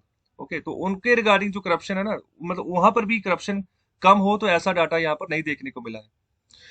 तो ये यहाँ पर रीजन बताया जा रहा है कि this could be one reason why foreign investment has soared under Modi. तो यही एक रीजन बताया जा रहा है कि मोदी गवर्नमेंट के तहत जो फॉरेन इन्वेस्टमेंट क्यों बढ़ी है। तो बढ़ी तभी है ना जब फॉरेन इन्वेस्टर्स यहाँ पर आएंगे तो उनको यहाँ पर रिस्क वगैरह कम देखने को मिले। ओके, ऐसे ही रिश्वत वगैरह के झंझट कम देखने को मिले। तो जितना उनको रास्ता आसान करते जाएगी उतने बड़े पैमाने पर इन्वेस्टमेंट बढ़ती जाएगी। ओके, तो सिंगापुर और न्यूजीलैंड ये टॉप पर रहे हैं काफी सालों से, अभी भी टॉप पर है। ओके, भारत अभी 63rd रैंकिंग लेकर चल रहा है ease of doing business index में, अगर मैं बात करूं। ओके, तो यहाँ पर कुछ पॉलिटिकल एनालिस्ट भी बात कर रहे हैं कि जो करप्शन के जो मेजर्स अपनाए गए हैं ना, तो वो टोटली मिसलीडिंग है। ओके, तो ये भी दावा किया जा रहा है कुछ पॉलिटिकल एनालिस्ट के द्वारा। तो उन्होंने कहा है कि मोदी सरकार ने एक स्कीम इंट्रोड्यूस की थी इलेक्टोरल बॉन्ड्स की। ओके, तो इलेक्टोरल बॉन्ड्स बिल्कुल जैसे हम जो है गवर्नमेंट बॉन्ड्स की बात करें, गवर्नमेंट सिक्योरिटीज की बात करें या कॉर्पोरेट बॉन्ड्स की बात करें, तो उसमें होता क्या है कि अगर कॉर्पोरेट बॉन्ड्स इशू होते हैं तो कोई कंपनी बॉन्ड इशू करती है तो मार्केट से पैसा उठाती है। ओके, तो उसी पैसे को अपनी कंपनी में इन्वेस्ट करती है, बाद में इन्वेस्टर्स को रिटर्न मिलता है अच्छा खासा। ओके, तो हम कहते हैं कि इन्वेस्टर्स ने बॉन्ड में इन्वेस्ट कर दिया, कॉर्पोरेट बॉन्ड में इन्वेस्ट कर दिया। तो बिल्कुल इसी तरीके से इलेक्टोरल बॉन्ड था। तो इलेक्टोरल बॉन्ड कहने का मतलब जो पॉलिटिकल पार्टीज को पैसा चाहिए होता है ना चंदा के रूप में, जो उसी पैसे को उठाकर वो इलेक्शन कंपेन करते हैं, रैलीज करते हैं, हेलीकॉप्टर से एक जगह से दूसरी जगह जाते हैं। ओके, तो ये पैसा कहीं ना कहीं तरीके से पहुंचता है। तो ये मोदी गवर्नमेंट ने एक स्कीम इंट्रोड्यूस की थी इलेक्टोरल बॉन्ड्स। तो इसमें क्या था कि कोई भी कंपनी जो है ना, ये टैक्स फ्री बॉन्ड है। ओके, तो ये टैक्स फ्री बॉन्ड है, कोई टैक्स नहीं लगेगा इन बॉन्ड्स के ऊपर, भारत सरकार कोई भी टैक्स नहीं लेगी आपसे। तो यहाँ पर कोई भी जो भारत का जो कॉर्पोरेट है, कंपनी है, तो इस बॉन्ड्स को खरीद सकता है, लेकिन एक ही बैंक है जहां से खरीदा जाएगा। ओके, तो एक ही बैंक को यहाँ पर ऑथराइज किया हुआ है स्कीम के तहत, वह state bank of India. Okay, तो यहाँ से वो खरीद सकता है। तो इसमें यहाँ पर खास बात क्या है कि जब वो पैसा ये तो डिपॉजिट करेगा, बॉन्ड खरीदेगा, तो जिस भी पॉलिटिकल पार्टी में पैसा भेजेगा ना वो, तो उसके बारे में पता ही नहीं चलेगा कि पैसा किसने भेजा। ओके, तो पॉलिटिकल पार्टी के पास उसके बैंक अकाउंट में पैसा भी चला जाएगा। ओके, वो इलेक्टोरल बॉन्ड भी खरीद लेगा, इन्वेस्ट हो गया पैसा, उसका पैसा चला गया। ओके, तो लेकिन पता भी नहीं चलेगा कि पैसा किसने भेजा, कौन कौन सा यहाँ पर कॉर्पोरेट घराना था जिसने पैसा भेजा किसी भी पर्टिकुलर पॉलिटिकल पार्टी को। तो यहाँ पर ये बात कर रहे हैं ऑथर कि इससे क्या हो रहा है कि जो कॉर्पोरेट्स हैं अपनी ब्लैक मनी को ही रिप्लेस कर रहे हैं व्हाइट के साथ। ओके, तो जो पैसा गुमनाम रूप से जा रहा है ना बैंक अकाउंट में पॉलिटिकल पार्टीज के, तो वो ब्लैक का ही पैसा है, काला धन ही है। ओके, तो यहाँ पर जो कॉर्पोरेट ट्रांसपेरेंसी ना, तो अभी इसकी यहाँ पर इम्प्रूवमेंट करने की जरूरत है हमें। ओके, तो व्हाइट का पैसा क्या होता है, जब आपने जो भी इनकम कमाई उस इनकम में से जितना यहाँ पर इनकम टैक्स लगता है वो आपने दिया। ओके, जितनी आपकी बाद में जो डिस्पोजेबल इनकम बची तो वो आपका व्हाइट का पैसा, उसका रिगार्डिंग आपके पास पूरा प्रूफ होना चाहिए कि मेरा पैसा है। ओके, तो अगर आपने किसी गलत धंधे से काम किया है, पैसा कमाया जिसका कोई प्रूफ नहीं है, तो वो सारा ब्लैक का पैसा ही काउंट होगा। ओके, तो जैसे अगर आपने कोई भी टैक्स वगैरह नहीं दिया, पैसा चोरी करके रखे मतलब संभाल के रख दिया, वो सारा ब्लैक का पैसा होगा। ओके, बेनामी प्रॉपर्टी का पैसा होगा। ओके, तो इस तरीके से ये ब्लैक मनी हो जाती है। तो इसी को यहाँ पर ना यहाँ पर इन्वेस्ट कर देते हैं, पैसा लगा देते हैं पॉलिटिकल पार्टीज में, तो यहाँ से कौन सा पैसा वापस आना है? ओके, यहाँ पर पैसा लगेगा, उन्होंने फंड्स यूज करने हैं और आगे यहाँ पर अपना देखना है, अपने कैंपेन्स के ऊपर जो है फोकस करना है। और आगे यही बात की जा रही है कि जो क्रिटिक्स हैं, मतलब जो यहाँ पर क्रिटिसाइज करते हैं किसी भी पॉलिसी को, तो यहाँ पर कोई ना कोई कंस्ट्रक्टिव साथ ही साथ यहाँ पर इन्फॉर्मेशन भी देते हैं कि क्यों यहाँ पर क्रिटिसाइज कर रहे हैं। तो जिसके तहत बात कर रहे हैं कि अभी ये जो करप्शन देखने को मिल रही है, तो अलग तरीके की यहाँ पर करप्शन है जो कि यहाँ पर इलेक्टोरल बॉन्ड्स के थ्रू हमें देखने को मिल रही है। ओके, डोनेशन यहाँ पर जो है ना, सीक्रेटली डोनेशन यहाँ पर सपोज की जाती है कि हम यहाँ पर दें, तो यहाँ पर सीक्रेटली ही जा रही है डोनेशंस। लेकिन यहाँ पर कोई भी बिजनेस में रियली श्योर नहीं होता है कि जिस पार्टी को ये जा रही है डोनेशन जारी की, क्या वही पार्टी सत्ता में आएगी। ओके, तो बिल्कुल यहाँ पर कुछ बिजनेसमैन ऐसे हैं जो मोदी एडमायरर्स हैं, और यहाँ पर कुछ दूसरे होते हैं जो ये मतलब नहीं चाह रहे होते कि यहाँ पर मोदी सत्ता में आए। तो इस तरीके से भी यहाँ पर सिनेरियो है बिजनेसमैन का। ओके, तो देखो अभी एक ऑफिशियल रिप्लाई आया है, तो यहाँ पर किसी ने आरटीआई डाली थी, तो जिसमें से जो आरटीआई का जो ऑफिशियल रिप्लाई आया ना, तो उसमें कहा गया कि 95% जितने भी इलेक्टोरल बॉन्ड्स अभी गए हैं ना, तो जितना भी पैसा गया है, तो 95% पैसा बीजेपी के पास गया है 2017 से 18 के बीच में। ओके, 2017 के 18 के बीच में ये बात कर रहे हैं।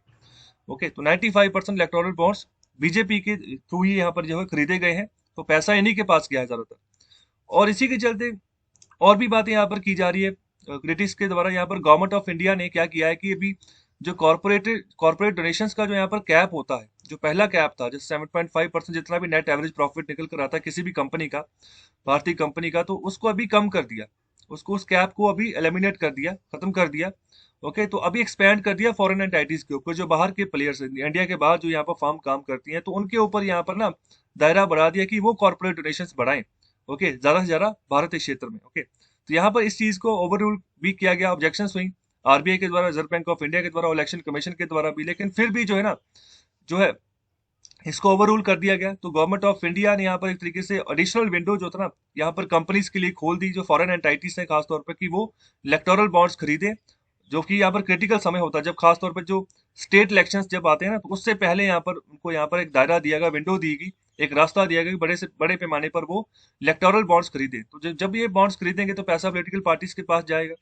ओके, और उसी पैसे से वो आगे कैंपेन करेंगे। तो इस चीज को भी ये क्रिटिसाइज कर रहे हैं कि यहाँ पर जो डोमेस्टिक, जो यहाँ पर जो कॉर्पोरेट डोनेशंस जो थी, उनका कैप आपने कम कर दिया। ओके, तो यहाँ पर एक्सपैंड कर दिया आपने फॉरेन एंटाइटीज को। और साथ ही साथ और भी यहाँ पर क्रिटिक्स जो है क्रिटिसिज्म होता है, कॉल दी जाती है, जैसे यहाँ पर इंस्टीट्यूशनलाइज करप्शन। ओके, तो इंस्टीट्यूशनलाइज करप्शन में किसकी बात कर रहे हैं? तो यहाँ पर बात कर रहे हैं जो यहाँ पर जैसे कर्नाटका में कांग्रेस और यहाँ पर जो देवेगौड़ा की पार्टी थी, तो उन दोनों ने मिलकर जो था ना सरकार बनाई थी। ओके, तो सरकार बनाई थी, जब इलेक्शन हुए तो बहुमत किसी का नहीं आया। ओके, तो एक और कांग्रेस थी, दूसरी और जेडीएस थी, जनता दल सेकुलर, तो ये देवेगौड़ा की पार्टी है। ओके, तो सरकार बना ली, लेकिन उस समय ऐसा था कि सेंट्रल गवर्नमेंट के इलेक्शन होने वाले थे, तो 2019 के पहले की बात, एक साल पहले की बात है। तो बीजेपी की काफी सीट्स आ गई, लेकिन बहुमत से थोड़ा सा पीछे रह गई। ओके, तो तब यहाँ पर जब 2019 में दोबारा से रीइलेक्ट होकर आती है बीजेपी की गवर्नमेंट, फिर कर्नाटका में सबसे पहले यहाँ पर एमएलए की यहाँ पर ना खरीदो फरोख्त होती है। ओके, तो वो रिजाइन करते हैं अपनी पॉलिटिकल पार्टी से, और वहां पर जब रिजाइन हो जाता है सीट्स का, तो सीट खाली हो जाती है। फिर नए दौर से ना इलेक्शन शुरू होते हैं, मतलब फिर यहाँ पर इलेक्शंस में जितने भी कैंडिडेट उतारे गए बीजेपी की तरफ से, वो सारे जीत गए, और कर्नाटका में अच्छी सरकार बना ली बीजेपी ने। ओके, तो यहाँ पर उनकी एबिलिटी है किस तरीके से यहाँ पर जो ना एमएलए को वो परस्यू करते हैं, और किस तरीके से उनको जो है इन्फ्लुएंस कर पाते हैं और उनको खरीद लेते हैं किसी ना किसी तरीके से। मध्य प्रदेश में भी यही हुआ। ओके, मध्य प्रदेश में भी कांग्रेस की सरकार बनी थी। ओके, लेकिन बहुमत के ये बिल्कुल ये भी आसपास थी, दोनों के यहाँ पर बराबर, एक जैसे बराबर ही ना सीटों का बंटवारा हो गया था कांग्रेस और बीजेपी के पास, मतलब एक जैसी ही सीट्स आई थी, तो कांग्रेस ने सरकार बना ली। लेकिन फिर बाद में क्या हुआ, कांग्रेस के ही कुछ लोग जो थे वो रिजाइन करके, जैसे ज्योतिरादित्य सिंधिया थे, ओके, तो बड़े लीडर थे कांग्रेस के, तो उन्होंने रिजाइन कर दिया, उनके साथ और भी एमएलए ने रिजाइन कर दिया, और जिसके तहत सरकार गिर गई और दोबारा से इलेक्शन हुए और सरकार बन गई बीजेपी की। ओके, तो इस तरीके से यहाँ पर नॉन बीजेपी गवर्नमेंट को यहाँ पर टॉबल करने के लिए ना यहाँ पर पैसे का इस्तेमाल भी होता है, तो ये भी करप्शन है। ओके, तो उसको यहाँ पर इंस्टीट्यूशनलाइज करप्शन कहा जा रहा है ऑथर की तरफ से। तो आगे ऑथर अपनी बात कर रहे हैं कि मैं 1965 में जर्नलिस्ट बना, और पर्सनली मैंने ना कांग्रेस का दौर देखा है कि मतलब जब वहां पर करप्शन हुआ करती थी। ओके, तो आज के दिन में जो करप्शन है, तो उस जमाने में जो करप्शन थी, तो वो ज्यादा ही दायरा था उस करप्शन का। ओके, तो मैं ये नहीं कह सकता कि यहाँ पर जो प्रॉब्लम जो आज के दिन है, आज के दिनों में जब प्रॉब्लम है वो ज्यादा है, तो ओल्ड डेज में कम थी। ओके, तो पहले भी करप्शन थी और आज भी करप्शन है। ओके, तो ये सिचुएशन यहाँ पर वो बता रहे हैं अपने एक्सपीरियंस की तरफ से कि जो जो चीजें उन्होंने अनुभव की हैं। और आगे बात करें कि जवाहरलाल नेहरू ने भी यहाँ पर अलाउ किया कॉर्पोरेट डोनेशंस को, कि पॉलिटिकल पार्टीज को वो डोनेशन दें, तो ये तब से चला आ रहा है। ओके, इंदिरा गांधी ने इसको रोक दिया क्योंकि इन्होंने एक नारा चलाया था, गरीबी हटाओ। ओके, तो उस समय यहाँ पर उन्होंने क्या किया, इनकम टैक्स के रेट्स बहुत ज्यादा हाई कर दिए। ओके, तो इनकम टैक्स मतलब काफी बढ़ा दिया, तो जिससे यहाँ पर जो बिजनेस, जो ऑनेस्टी थी ना, तो वो खत्म हो गई। ओके, तो देखो, जब जब कोई भी बिजनेस चल रहा होता है, तो जब हद से पार कोई चीज कर दी जाती है। ओके, अगर आपने टैक्स भी लगाया तो हद से पार लगा दिया, तो फिर इलीगल एक्टिविटीज होने के चांसेस बढ़ जाते हैं। ओके, तो उससे भी इकोनॉमी को कब करके चलना होता है। तो अभी जब इन्होंने इनकम टैक्स रेट बहुत हाई कर दिया इंदिरा गांधी ने अपनी सरकार में, तो उस समय क्या हुआ, ज्यादातर बिजनेसमैन अभी क्या करना शुरू कर दिया, तो उन्होंने यहाँ पर अपनी ब्लैक मनी ना, उसको यहाँ पर जमा करना शुरू कर दिया। ओके, जितने यहाँ पर जुटा सकते थे ब्लैक मनी जरा से जरा, तो उन्होंने उसी के ऊपर फोकस करना शुरू कर दिया। और जो कि पैसा सरकार के पास जाना चाहिए था, तो वो नहीं गया। ओके, तो ये भी करप्शन है। ओके, तो ये बिल्कुल बिजनेसमैन भी इनको बताते हैं, जो यहाँ पर हमारे ऑथर है उनको तो ये बात कर रहे हैं कि मतलब ओपनली, खुले तौर पर उनको यहाँ पर चर्चा करते हैं, जो पॉलिटिकल डोनेशन है ना, वो हमेशा वो कैश में करते हैं, चेक में कभी नहीं करते हैं। कैश में क्यों करते हैं, क्योंकि जो काला पैसा होता है उसका कोई यहाँ पर अता पता तो होता नहीं है। ओके, कि मतलब कहाँ से पैसा आया। ओके, जिसके तहत वो कैश में चला जाता है, तो कैश में कोई आपकी डोनेशन पूछेगा नहीं। चेक से करोगे तो वो आपकी व्हाइट मनी की जो ट्रांजैक्शन होगी उसके थ्रू जाएगा, जो भी पैसा आपका बैंकों में पड़ा है। तो बैंकों में ज्यादातर पैसा वही रखा जाता है जो व्हाइट का पैसा हो। ओके, जो ब्लैक का पैसा हो ना, तो वो कोई घरों की छतों में उसको रखता है, जो कोई यहाँ पर पिलर्स उनमें रखता है, मतलब किसी ना किसी तरीके से स्टोर करके रखा होता है। और जब रेड पड़ती है इनकम टैक्स डिपार्टमेंट की, तब जाकर वो पकड़ा जाता है। ओके, तो इस तरीके से स्टोर करते हैं ब्लैक मनी को, खास तौर पे कैश के रूप में। ओके, तो इसके बाद बात करें कि राजीव गांधी ने भी कॉर्पोरेट डोनेशंस को दोबारा लीगल कर दिया कि पॉलिटिकल पार्टीज को डोनेशन दे सकते हैं। तो अभी व्हाइट मनी डोनेशन जो है ना, उसमें राइस देखने को नहीं मिला है, लेकिन ब्लैक मनी डोनेशन जो है ना, तो उसी में राइस चलता रहा, तो अभी तक उसी में राइस चल रहा है। तो डोमिनेशन डोमिनेशन उसी का है, ब्लैक मनी का, व्हाइट मनी का नहीं। तो व्हाइट मनी का पूरा हिसाब रहता है किसी भी इंडिविजुअल के पास, कि ये पैसा मेरे पास कहाँ से आया। ओके, तो कितनी मेरी इनकम है, जिस तरीके से वो अपने आप को सेटिस्फाई कर देता है कि ये व्हाइट मनी ये मेरी है। ओके, तो जब जो पैसा है ही नहीं इसका, ब्लैक मनी, जो कि सरकार को देना था टैक्स के रूप में, लेकिन खुद ही चोरी करके बचा लिया, तो उसका फिर हिसाब इनके पास होता नहीं है। ओके, तो उसी के रिगार्डिंग फिर क्या करते हैं, वो पैसा प्रॉपर्टी पे लगाते हैं। ओके, तो बेनामी प्रॉपर्टी, अब इसके बारे में भी एक्ट आएगा भारत सरकार का, कि मतलब कि अगर आपकी आय से अधिक प्रॉपर्टी है, बेनामी प्रॉपर्टी, तो किस तरीके से बनी, कहाँ से पैसा लाया, तो उसकी भी पूरी डिटेल देनी पड़ेगी। हालांकि उसको अभी नहीं छुआ गया है भारत सरकार की तरफ से, जब से डीमोनेटाइजेशन हुई है। ओके, इकोनॉमी थोड़ी हिल गई थी। ओके, तो अभी दोबारा से ना हिल जाए, अभी यहाँ पर सरकार इसको थोड़ा अलग से देख के चल रही है, तो अभी इसके ऊपर भी फोकस किया जा सकता है आने वाले समय में, जो बेनामी प्रॉपर्टीज है उनके ऊपर। और आगे बात करें कि बिजनेसमैन भी ना अपना पैसा उसी को देते हैं जो कि सत्ता में हो। ओके, जो मतलब जिनकी अच्छी खासी सरकार चल रही हो, खासतौर में जो जिनके सेंटर में सरकार चल रही हो, क्योंकि सेंटर की पॉलिसीज ही यहाँ पर काम करती हैं। जब भी बिजनेस को ग्रो करता है, इकोनॉमी ग्रो करती है, तो उन्हीं के फेवर में यहाँ पर पैसा दिया जाता है। ओके, तो यहाँ पर वो एक्चुअली में चाह क्या रहे होते हैं बिजनेसमैन, यही चाह रहे होते हैं कि मतलब जब सत्ता में सरकार आ जाए तो उनका फेवर हो, वो हमें हरास ना करें। ओके, तो यहाँ पर उनको कोई लेना देना नहीं होता कि कौन सी पार्टी की क्या आइडियोलॉजी है। ओके, चाहे कांग्रेस सत्ता में है, चाहे बीजेपी सत्ता में है, तो उनको सिर्फ और सिर्फ अपना जो बिजनेस है ना, उसको एक्सपेंड करना है। ओके, तो उसका दायरा बढ़ाना है, तो सिर्फ उनका फोकस उसके ऊपर होता है।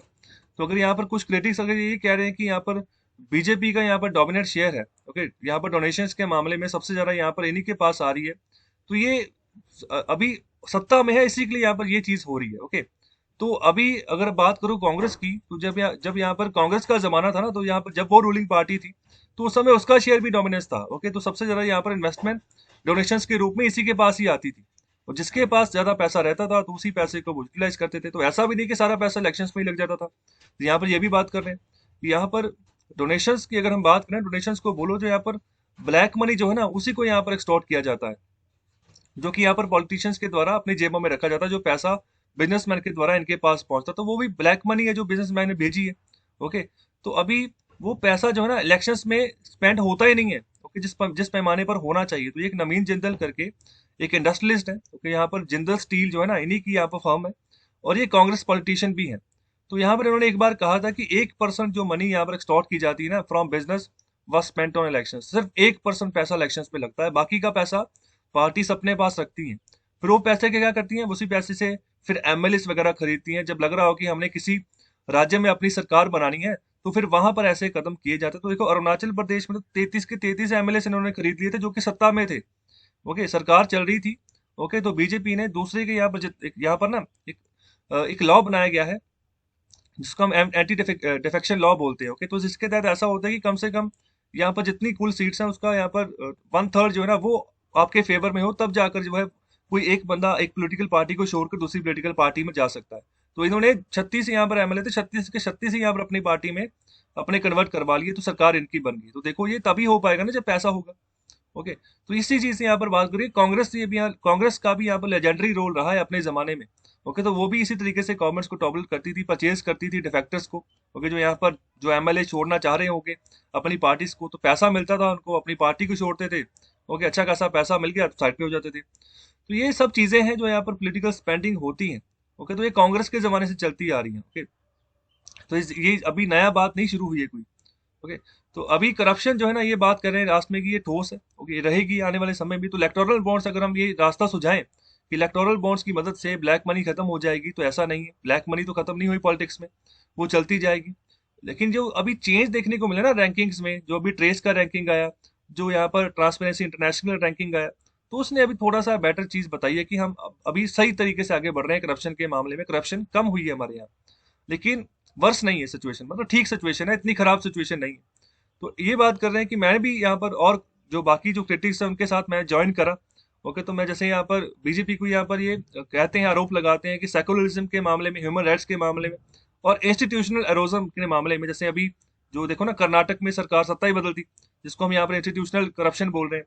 तो इसके मामले में बीजेपी को यहाँ पर आलसी कहा जा रहा है, मतलब यहाँ पर आरोप लगाया जा रहा है कि सही काम नहीं किया जा रहा है इनके द्वारा।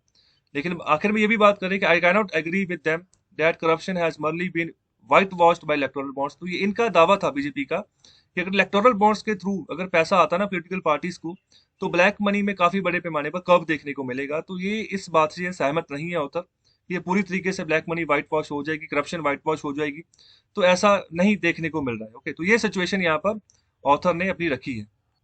और देखो जो आगे बात करें तो ये दूसरे ऑथर हैं, तो सेम ही टॉपिक पे ऊपर इन्होंने आर्टिकल लिखा है और यहाँ पर इसका भी मैं एनालिसिस आपको दे रहा हूँ। तो इसमें यहाँ पर बात करें, इस ऑथर का जो नाम है ना वो है सौम्या कांति घोष। ओके, तो अभी उन्होंने भी यहाँ पर कुछ बातें दी हैं कि क्यों ये बताया गया कि कैसे रिड्यूस हुआ रैंक, इसका रीजन क्या था रिड्यूस होने का। जो हमारा रैंक अभी 77 हो गया है, तो अभी 77 कैसे आया। ओके, तो अभी ये बात कर रहे हैं कि 2018 में गवर्नमेंट ऑफ इंडिया ने प्रिवेंशन ऑफ करप्शन एक्ट 1988 का जो बना हुआ एक्ट था उसमें अमेंडमेंट की थी थोड़ी।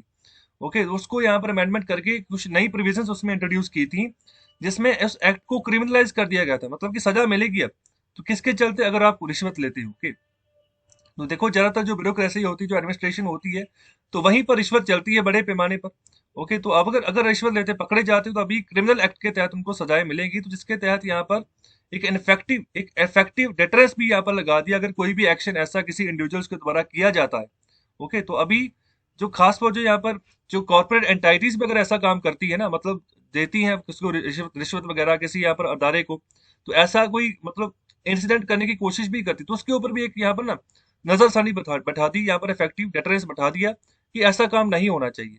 ओके, तो इसी के चलते क्या हुआ, जब यहाँ पर ये इस एक्ट में अमेंडमेंट की गई तो एक्सटर्नल जो कंप्लेंट्स निकल कर आती थी जो सेंट्रल विजिलेंस कमीशन को होती, तो जो सेंट्रल विजिलेंस कमीशन है ना, तो ये करप्शन के बारे में ही जो है ना सारी की सारी दारोमदार इसका है।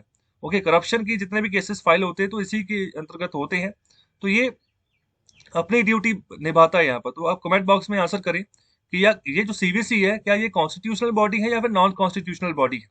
ओके, अगर ये कॉन्स्टिट्यूशनल बॉडी है तो इसके कितने मेंबर होते हैं इंक्लूडिंग चेयरमैन, तो इतना आंसर करें कमेंट बॉक्स में, इसके रिगार्डिंग क्वेश्चन पूछे जाने के चांसेस हैं अभी।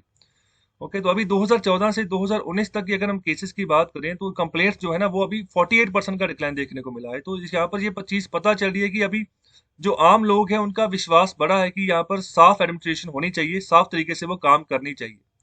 और आगे जो बात करें कि जो नंबर ऑफ केसेस है, तो यहाँ पर जो एक्शन जो अभी जो है लिया गया है, जब यहाँ पर सीवीसी ने अभी जब नई अपनी इन्वेस्टिगेशन शुरू की है, तो अभी उसके रिगार्डिंग भी जो है ना काफी केसेस में डिक्लाइन देखने को मिला है। तो जब जब से हमने टेक्नोलॉजी को अडॉप्ट किया है, इनिशिएटिव लिया अलग अलग, जैसे यहाँ पर ई टेंडरिंग, मतलब पहले टेंडर होते थे तो मतलब फिजिकल होता था कि कागज पे आप प्रिंट निकाला, ठीक है, वहां पर टेंडर भरो, पर्टिकुलर तरीके से कि यहाँ पर कौन सा मटेरियल कितने प्राइस पे दोगे, ओके, तो क्या क्या चीजें आप कब तक बना के दोगे, कोई भी यहाँ पर सामान, कोई भी इंफ्रास्ट्रक्चर बनाना, कोई भी बिल्डिंग बनानी है।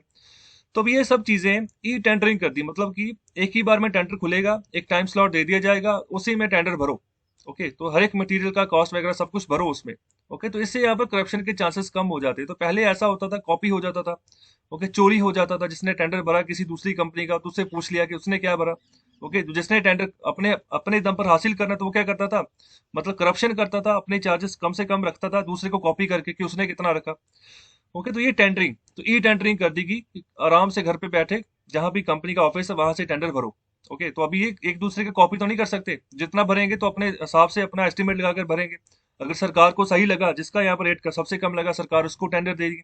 ओके, इसी के चलते जो ई प्रोक्यूरमेंट है एंड ई रिवर्स, जो रिवर्स ऑक्शन, तो मतलब ऑक्शन भी यहाँ पर सही तरीके से यहाँ पर ना इलेक्ट्रॉनिकली अभी करनी शुरू कर दी, जिसके चलते यहाँ पर ट्रांसपेरेंसी बढ़ गई गवर्नेंस में। तो अभी ये कंटिन्यू है, चलता जा रहा है। और यह भी ऐसे केसेस जो है यहाँ पर जो है रिडक्शन लेकर आते हैं करप्शन में। तो यहाँ पर क्वेश्चन पूछा जा रहा है कि क्या जब करप्शन में रिडक्शन आती है तो उसका कोई इम्पैक्ट पड़ता है इकोनॉमिक ग्रोथ के ऊपर, तो ये क्वेश्चन पूछा जा रहा है। तो यहाँ पर बात कर रहे हैं 2013 का एक ओईसीडी यहाँ पर पेपर निकला था इनके द्वारा, जिसका करप्शन और इकोनॉमिक ग्रोथ के बारे में। तो यहाँ पर उन्होंने कहा कि कोई डायरेक्ट लिंक तो है नहीं करप्शन और जीडीपी ग्रोथ के बीच में, तो ये बहुत टफ है असेस करना। लेकिन करप्शन जो है ना, उसका कोई सिग्निफिकेंट नेगेटिव इफेक्ट जरूर है यहाँ पर जो की ट्रांसमिशन चैनल्स हैं, तो वहां पर तो की ट्रांसमिशन चैनल कौन से, जैसे इन्वेस्टमेंट हो गया, जैसे बाहर से फॉरेन डायरेक्ट इन्वेस्टमेंट आ रही है, तो अगर वहां पर कोई करप्शन लग रही है, ओके, तो यहाँ पर कोई रिश्वत वगैरह उससे उससे ली जा रही है, तो इससे यहाँ पर इम्पैक्ट पड़ेगा। इन्वेस्टमेंट कल को कम हो सकती है, इन्वेस्टमेंट कम होगी तो ग्रोथ कम होगी।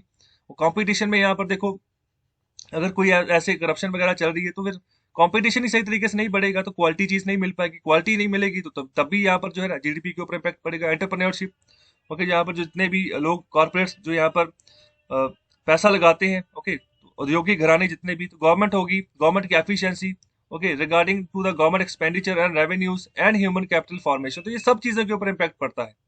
अगर ये सब चीजें, अगर यहाँ पर करप्शन रहेगी, तो फिर जीडीपी के ऊपर इम्पैक्ट पड़ेगा पड़ेगा। ओके, तो ये सब चीजें हैं, कंपटीशन होगा, चाहे एंटरप्रेन्योरशिप, चाहे गवर्नमेंट एफिशिएंसी है, गवर्नमेंट सही तरीके से काम नहीं करेगी, सपोज करो एफिशिएंट ही नहीं गवर्नमेंट, ओके, मतलब कि एक जगह पर करप्शन हो रही है, तो गवर्नमेंट ने बहुत समय लगा दिया वहां उस करप्शन को ठीक करने के लिए, जो भी लॉ लेकर आना था।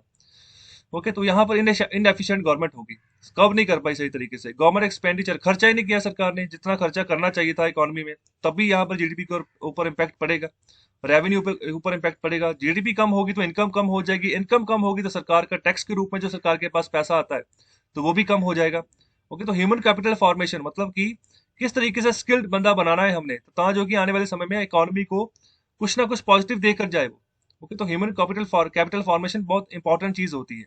तो करप्शन अगर आ जाएगी ना, तो ये सब चीजों को डैमेज पहुंचेगा, तो जीडीपी को भी डैमेज पहुंचेगा।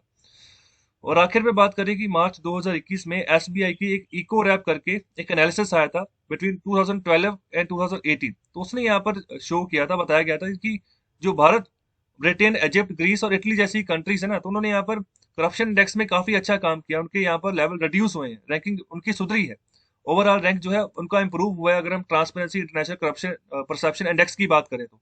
ओके, तो वो जिन्होंने यहाँ पर करप्शन में जिनकी रिडक्शन हुई है ना, तो वहां पर ये भी चीज पाई गई है कि उन्होंने यहाँ पर जीडीपी ग्रोथ जो थी उसमें भी इंप्रूवमेंट देखने को मिली है, तो वो भी अच्छी खासी जीडीपी ग्रोथ लेकर चले हैं। तो ये एसबीआई की यहाँ पर एनालिसिस रिपोर्ट है, इसमें ये बात कही गई। तो देखिए, जो ट्रांसपेरेंसी इंटरनेशनल है ना, तो इसका यहाँ पर इंडेक्स का नाम याद रखें, करप्शन परसेप्शन इंडेक्स। क्वेश्चन पूछा जाएगा, corruption perception index, okay, is released by, तो किसने रिलीज करता है, कौन रिलीज करता है, ट्रांसपेरेंसी इंटरनेशनल। तो चलिए अब थोड़ा सा बाकी देशों को भी सिनेरियो देखिए करप्शन के मामले में। तो इधर जो है ना, ये ट्रेस की रैंकिंग है 2014 की, ये ट्रेस की रैंकिंग है 2020 की। तो देखो इंडिया 185 पे था, 77 पर आ गया। ओके, तो पाकिस्तान से बदतर हालत थी 2014 में, लेकिन अगर पाकिस्तान की अभी भी हालत बदतर ही है, तो 153 रैंक है उसका। बांग्लादेश देख लो, 175 था, 166 पर आ गया। नेपाल 165 पे था, 107 पर आ गया। श्रीलंका सुधरा इसकी हालत, 142 87 पर आ गया। भूटान 119 था, 48 पे आ गया, तो काफी बढ़िया परफॉर्मेंस भूटान की भी है। यूएस की यहाँ पर देखो 14 थी यहाँ पर 2014 में, 10 यहाँ पर रैंकिंग थी। ओके, तो अभी इसकी 23वीं रैंकिंग होगी, मतलब कि यूएस में भी करप्शन बढ़ी है। ओके, तो भारत में कम हुई है, यूएस में बढ़ी है। और ब्रिटेन की बात करें तो यहाँ पर 19 था, तो अभी और कम हो गया यहाँ पर इसकी रैंकिंग, 9th रैंकिंग होगी इसकी। तो इसके अलावा ये जो ट्रांसपेरेंसी इंटरनेशनल का जो डाटा है 2013 से 2020 तक का, तो उसको पढ़िए। इंडिया का 94th रैंक था, 86 हो गया। पाकिस्तान का 127 था, 124 हो गया, तो खास इंप्रूवमेंट उसकी है नहीं। भारत की भी इतनी कोई खास इंप्रूवमेंट इसमें नहीं है। तो बांग्लादेश का यहाँ पर देखो, इसकी रैंकिंग बढ़ गई है। ओके, तो यहाँ पर ट्रांसपेरेंसी इंटरनेशनल का जो यहाँ पर डाटा है ना कि फॉरेन इन्वेस्टर्स को यहाँ पर घूस देनी पड़ती है, ब्राइब देनी पड़ती है, उसके चलते यहाँ पर इनकी रैंकिंग बढ़ गई, मतलब खराब परफॉर्मेंस हो गई है बांग्लादेश की। नेपाल की बात करें तो ये भी परफॉर्मेंस खराब ही है इसकी। श्रीलंका की बात करें तो इसकी भी परफॉर्मेंस खराब ही है। ओके, तो भूटान की बात करें तो इनका रैंक ठीक आया। तो ओके, तो यहाँ पर ये ठीक हुआ थोड़ा सा। यूएस की बात करें तो इनकी भी परफॉर्मेंस खराब होगी।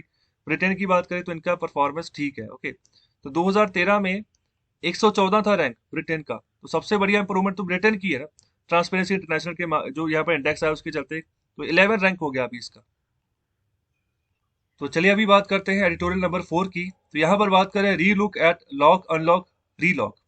तो देखो मुंबई में अभी रिकॉर्ड नंबर बढ़े हैं। तो यहाँ पर 11,163 कोविड-19 के केसेस निकल कर आए हैं और 25 डेथ के केसेस निकल कर आए संडे को ही, एतवार को ही यहाँ पर इतने केसेस बढ़े हैं। तो यहाँ पर अभी महाराष्ट्र गवर्नमेंट अभी क्या कर रही है कि अभी नए रेस्ट्रिक्शन जो है ना, स्ट्रिक्ट रेस्ट्रिक्शंस लगाना शुरू कर दिया है। जैसे नाइट कर्फ्यू हो गया, वीकेंड लॉकडाउन हो गया। तो गवर्नमेंट यहाँ पर ना इस तरीके से यहाँ पर काम कर रही है, मतलब कि मतलब एक तरीके से वार्न कर रही है, साथ ही साथ यहाँ पर जो अपने लोकल जो लोग हैं उनको, तो मतलब कि उसको लगाना पड़ेगा मेजर। तो अगर इससे और बड़े पैमाने पर भी लगाया जा सकता है, बड़ा लॉकडाउन भी लग सकता है, तो उससे तो और खतरा हो जाएगा इकोनॉमी को। तो अभी ये सबके ऊपर है कि हम जो है अपना बचाव खुद से बचाव करके चले और आगे बढ़े। ओके, तो अभी बात करें कि जो लोगों के मायने में अगर बात करें ना, तो अभी जो सबसे बड़ा कंसर्न ये निकल कर आ रहा है कि सरवाइव कैसे करना है। अभी इकोनॉमिक कॉस्ट जो है ना, नियर लॉकडाउन, जब भी लॉकडाउन लग जाएगा अगर महाराष्ट्र में सपोज करो, तो इकोनॉमिक कॉस्ट कैसे पूरी करनी है, खर्चा कैसे चलाना है घर का। तो अभी चिंता इस बात की, इसकी चिंता नहीं है कि वायरस उनका कैसा क्या नुकसान कर जाएगा उसकी उनकी सेहत का, तो इसकी चिंता अभी बहुत कम लोगों को है। मेन चिंता अभी इसी बात की है कि घर कैसे चलाना है जब लॉकडाउन चला लग गया। ओके, तो अब ये सिचुएशन हो चुकी है।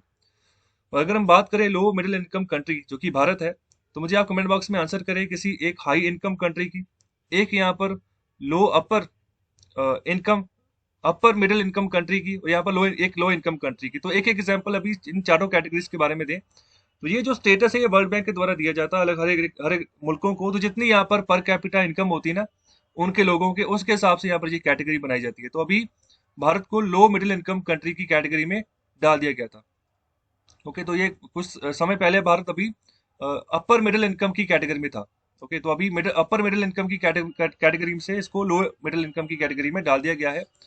तो अभी अगर ऐसे लॉकडाउन लगते हैं, ओके, तो इसका बड़े पैमाने पर इम्पैक्ट जो है पड़ सकता है, ओके, भारत की इकोनॉमी के ऊपर। तो यहाँ पर ऐसा लग रहा है कि ऐसे लॉकडाउन जो सरकारें लगाती है ना, तो उसमें जो अमीर लोग हैं उन्हीं को प्रोटेक्ट कर रही हैं। ओके, तो जो लोग ऑर्गेनाइज सेक्टर में एम्प्लॉयड हैं, ओके, जो यहाँ पर घर से काम कर रहे हैं, तो उन्हीं को सिक्योर करके चल रही है। तो अगर बात करें दूसरों लोगों की जिनको बहुत मेहनत से काम करना पड़ता है, अगर घर से बाहर ना जाए तब तक उनके हाथ में धन नहीं आता, ओके, काम ना करे तो पैसा नहीं उनके हाथ में आता, तो उनके बारे में कुछ नहीं सोचा जा रहा। तो ऐसा यहाँ पर ऑथर कह रहे हैं, तो यहाँ पर क्रिटिसाइज कर रहे हैं गवर्नमेंट को। ओके, अगर भारत जैसे देश की बात करें जहाँ पर जो एवरेज लाइफ एक्सपेक्टेंसी 69 ईयर्स की है, और जो पर कैपिटा एनुअल इनकम है वो 1 लाख रुपए की, तो पर कैपिटा देखो सालाना इनकम 1 लाख रुपए की है, तो कितनी कम इनकम है। तो इतनी इनकम में कैसे गुजारा होगा। तो अगर ऊपर से लॉकडाउन लग गया तो फिर कहाँ जाएगी जनता। ओके, तो यहाँ पर अगर आप रिस्ट्रिक्शन लगाते हो तो यहाँ पर पोटेंशियली लॉन्ग टर्म में इम्पैक्ट पड़ेगा किसके ऊपर, जो क्वालिटी ऑफ लाइफ है, जो इकोनॉमिक वेल बीइंग है उसके ऊपर। ओके, तो अगर बात करें जो एवरेज स्कूल गोइंग स्टूडेंट है, तो यहाँ पर रेगुलरली यहाँ पर वो भी अपने यहाँ पर लर्निंग आउटकम्स को मीट नहीं कर पा रहा है। अगर यहाँ पर ऐसे जो है अगर पैंडेमिक में चलते लॉकडाउन वगैरह लगा दी जाए, तो यहाँ पर ये बातें की जा रही है किसके द्वारा, programme for international student assessment test के द्वारा। ओके, तो यहाँ पर what will be the impact of 1 year of scratchy education supposedly undertaken through digital means. मतलब कि देखो एक साल तो अभी हो ही गया ना, मार्च महीने से लॉकडाउन शुरू हुए थे, तो अभी तक ऐसा ही सिनेरियो चल रहा है। बीच में अनलॉक हुए, अब दोबारा से किन्हीं किन्हीं राज्यों में लॉकडाउन दोबारा से लगने शुरू हो गए हैं। तो अभी बच्चों का क्या भविष्य रहा है एक साल में। ओके, तो अभी किस तरीके से वो आगे बढ़े हैं। तो ये जो यहाँ पर ये जो पिज्जा है ना, तो उसके याद ये बात कही जा रही है कि जो स्कूल गोइंग स्टूडेंट है, तो जिस रेगुलरली जिस तरीके से उनकी लर्निंग आउटकम्स, मतलब जो बच्चा जो सीखता था ना, तो उसमें कमी देखने को मिली है अभी। ओके, तो हालांकि हमने अलग से इलेक्ट्रॉनिकली हमने कोशिश की है कि हम जो है डिजिटल मीन से हम जो है एजुकेशन दे बच्चों को, लेकिन उसका फायदा देखने को नहीं मिला है। बहुत सारे बच्चे ऐसे होते हैं जो अटेंड ही नहीं करते हैं ऑनलाइन क्लास। ओके, और जो अटेंड करते हैं तो वो भी लेक्चर ऑन करके आप खुद सो जाते हैं, मतलब फोकस ही नहीं करते लेक्चर के ऊपर। तो ये तो सिनेरियो चल रहा है। ओके, टीचर बोलता जाता है तो बच्चे एंजॉय कर रहे होते हैं, तो ये सिनेरियो है अभी। ओके, अगर हम कहते हैं ना कि डिजिटल संसाधन यूज करके हम यहाँ पर बच्चों को लिटरेट कर पा रहे हैं, तो उसकी परसेंटेज कम कम ही है, ज्यादा नहीं है। और आगे यहाँ पर क्वेश्चन किया जा रहा है ऑथर की तरफ से, has there been any impact analysis done of various restriction imposed by the governments. मतलब ये जब रेस्ट्रिक्शंस लगा देती हैं तो क्या इसका किसी ने इम्पैक्ट एनालिसिस किया है कि क्या इसका इम्पैक्ट पड़ा बाद में। ओके, जब यहाँ पर रेस्ट्रिक्शंस लगाई गई। ओके, तो यहाँ पर ऐसी एक्सरसाइज कुछ भी कहीं कहीं पर भी यहाँ पर देखने को नहीं मिल रही है कि किसी ने ऐसा इम्पैक्ट एनालिसिस किया हो। जब यहाँ पर ऐसा सिनेरियो हो तो यहाँ पर जरूरत है कि दोबारा से रीलुक किया जाए जब भी आप लॉकडाउन लगाओ। और आगे यहाँ पर बात करें कि जब गवर्नमेंट ने रिस्पांस दिया था शुरुआत में, जब यहाँ पर लॉकडाउन लगा था, पैंडेमिक से कैसे मुकाबला करना है, तो यहाँ पर एक आशा की किरण जगी थी कि बिल्कुल उसी तरीके से एक्शन किया जा रहा है जिस तरीके से भारत सरकार अटैक कर रही थी। जैसे यहाँ पर और हेल्थ पैंडेमिक्स थे, जैसे यहाँ पर ट्यूबरक्लोसिस हो गया, टीबी जिसको बोलते हैं। ओके, ओबेसिटी, मोटापा हो गया, डायबिटीज हो गया जिसको शुगर की बीमारी होती है, हाइपरटेंशन। ओके, तो ये सब बीमारियों के ऊपर जैसे फोकस किया था, तो क्या हम यहाँ पर सेम जो तत्परता का जो लेवल है तो उसको एक्सपेक्ट कर सकते हैं post pandemic health care system में भारत में। ओके, अभी पैंडेमिक के बाद भी जो सिचुएशन हो रही है। ओके, तो यहाँ पर ये कितना फेयर होगा जो हमारी भारत जो देश है उसके लिए यहाँ पर कि वो डेवलप्ड इकोनॉमी के तहत जो है बिहेव कर पाए, जिस तरीके से डेवलप्ड इकोनॉमी काम कर रही है बिल्कुल उसी तरीके से हम भी कर पाए, काम जो है कर पाए। तो अभी इसी के चलते जैसे वो रेस्ट्रिक्शन लगा रही हैं कि हेल्थ केयर यहाँ पर जो यहाँ पर सिचुएशन है उसको क्राइसिस को सही करने के लिए, लेकिन इस साथ ही साथ जो ना जो डेवलप्ड इकोनॉमीज है वो यहाँ पर रिलीफ मेजर्स भी जो है ना वो भी अनाउंस कर रही है कि मतलब जिस जो जो पॉपुलेशन एडवर्सली जिसको इम्पैक्ट हुआ है कोरोना वायरस के चलते, जहां पर इकोनॉमी शट हो गई पूरी तरीके से, तो वहां पर इनकम सपोर्ट दी जा रही है। लेकिन क्या भारत जैसा देश जो है, जो यहाँ पर जिसकी जो category low middle income group की है, तो वो क्या यहाँ पर उसको मुकाबला दे पाएगा कि उनके तरीके से काम कर पाएगा। ओके, तो भारत ने यहाँ पर मेजर्स तो अपनाए हैं लॉकडाउन जैसे लगाने की, नेशन वाइड लॉकडाउन लगा दिया। ओके, लेकिन यहाँ पर जो कॉरेस्पॉन्डिंग रिलीफ दिया गया ना माइग्रेंट्स को, गवर्नमेंट वर्कर्स को, ओके, कारीगरों को, तो वो बहुत कम था। ओके, तो यहाँ पर 20 लाख करोड़ स्टिमुलस पैकेजेस इसको अनाउंस तो किया गया था गवर्नमेंट ऑफ इंडिया के द्वारा मई 2020 में, लेकिन ये बहुत कम दिया गया, बहुत कम है। ओके, बहुत कम है। और यहाँ पर रिमोटली ये प्रोवाइड किया गया, मतलब किसी सेक्टर में चला गया, किसी एरिया में नहीं गया। तो यहाँ पर कॉन्ट्रास्ट करते हुए ना यूएस की यहाँ पर बात करें कि उसने बहुत सारे लेजिस्लेशन पास किए हैं, जैसे corona virus aid relief and economic security act जिसको केयर्स एक्ट ये कह रहे हैं। दूसरा यहाँ पर है corona virus response and relief supplement appropriation act 2021। Okay, तो ये अभी दो एक्ट इन्होंने अपनी पार्लियामेंट में पास किए हैं। ओके, जो यहाँ पर यूएस कांग्रेस है, तो ये यूएस की जो पार्लियामेंट उसको कांग्रेस बोलते हैं, यूएस कांग्रेस। ओके, तो वहां पर पास की जिसकी जो खर्चा आएगा ना तो वो आएगा $2.4 ट्रिलियन का। ओके, तो इतना पैसा जो है ना अमेरिका की सरकार अपने लोगों को देगी as a direct income assistance to US workers, their families and small businesses. Okay, तो ये 2.4 ट्रिलियन जो है ना बहुत बड़ी अमाउंट होती है। तो भारत की जो कुल जीडीपी है ना तो वो $2.9 ट्रिलियन की है। तो देखो ये $2.4 ट्रिलियन का तो पैकेज ही है। ओके, जो कि यूएस अपने देश के लोगों को दे रहा है, तो हम कहाँ पर स्टैंड करते तो आप खुद ही समझ जाओगे। तो चाइना अभी दुनिया की पहली कंट्री बन गया जिसने स्टिमुलस मेजर्स जो है ना अभी टुवर्ड्स कोविड रिलीफ दिए हैं। ओके, कोविड रिलीफ का जो यहाँ पर जो प्रोग्राम चलाया जा रहा है तो उसके तहत भी यहाँ पर पैसा दिया है, ओके, चाइना ने। और साथ ही साथ जो इंटरनेशनल मॉनेटरी फंड है उसने भी एस्टिमेशन दिया है कि $732 बिलियन जो है ना तो अभी अभी तक अनाउंस कर दिए गए हैं Beijing, okay, by Beijing towards the discretionary fiscal measures. Okay, तो अभी इकोनॉमी की हालात खराब चलती भी फिर भी यहाँ पर इतने बड़े पैमाने पर अमाउंट जो है अनाउंस की गई है बीजिंग के द्वारा, जो कि कोविड रिलीफ फंड के चलते यहाँ पर ना जो भी अलग अलग मुल्कों को जो स्ट्रेस जो गरीब कंट्रीज है तो उनको पैसा प्रोवाइड किया जा रहा है। ओके, तो इसी के चलते यहाँ पर बात कर रहे हैं कि फटल वायरस है इसको इसका कर्व इसको फैलने से रोकना है, बिल्कुल सही बात है, इसमें कोई शक नहीं है। लेकिन लॉकडाउन और जो रिस्ट्रिक्शन हम यहाँ पर लगाएंगे तो यहाँ पर हमें कोशिश करनी चाहिए कि यहाँ पर छोटे छोटे कंटेनमेंट मेजर्स हम यहाँ पर लेके चलें, छोटे छोटे कंटेनमेंट जोन्स बना लो तो वो ज्यादा बेहतर रहेगा, बशर्ते कि आप पूरे देश के ऊपर लॉकडाउन लगा दो या पूरे राज्य में लॉकडाउन लगा दो। ओके, तो ये अनफेयर होगा मेजोरिटी ऑफ जनता के लिए। ओके, तो जब जिनको कि आप उनके ऊपर छोड़ दोगे, जब लॉकडाउन ही लगा दिया, जब इकोनॉमिक एक्टिविटी नहीं चली तो वो वहां उनके पास इनकम कैसे आएगी। ओके, तो जिनकी एवरेज इनकम ही एक लाख है एनुअली, तो वो और कम हो जाएगी तो कैसे गुजारा चलेगा। तो ये सब सिनेरियो जिनको हमें देख कर चलना पड़ेगा। इम्पैक्ट बहुत बुरा हो रहा है लॉकडाउन का, तो अभी दोबारा से लॉकडाउन हम अफोर्ड नहीं कर पाएंगे। तो चलिए अभी बात करेंगे इकोनॉमिक कंसेप्ट के बारे में। तो आज का जो टॉपिक है वो है क्लासिकल इकोनॉमिक्स। तो यहाँ पर बात कर रहे हैं school of thought in economics based on the ideas of Smith, Ricardo, Mill etcetera. The school dominated the economic thinking of the world until about 1870s, okay, when the marginalist revolution took place. तो ये मार्जिनलिस्ट revolution क्या है? देखो ये एक तरीके के ना एक फॉर्मूलेज हैं, जिस तरीके से हम क्या करते हैं कि इकोनॉमी को, माइक्रो इकोनॉमी को हम समझने की कोशिश करते हैं, उसके अलग अलग जो फिनोमिना है तो उसको यहाँ पर एक्सप्लेन करने की कोशिश करते हैं। तो उस तरीके से यहाँ पर ये मैथमेटिकली फॉर्मूलेस जो है ना बनाए गए हैं इकोनॉमी के ही यहाँ पर प्रॉब्लम्स को सॉल्व आउट करने के लिए। तो इनको हम यहाँ पर बोलते हैं मार्जिनलिस्ट रेवोल्यूशन। तो ये एक तरीके का मेथड होता है, ओके। तो यहाँ पर जब ये मेथड इंट्रोड्यूस किया गया तो एक तरीके का रेवोल्यूशन आया इकोनॉमी में, इकोनॉमिस्ट के जो दायरा है वहां पर, जहाँ पर इकोनॉमिक्स पढ़ाई जाती है वहां पर, तो अच्छा खासा यहाँ पर एक तरीके का मेथड मिल गया, ओके, तो माइक्रो इकोनॉमिक्स को स्टडी करने का।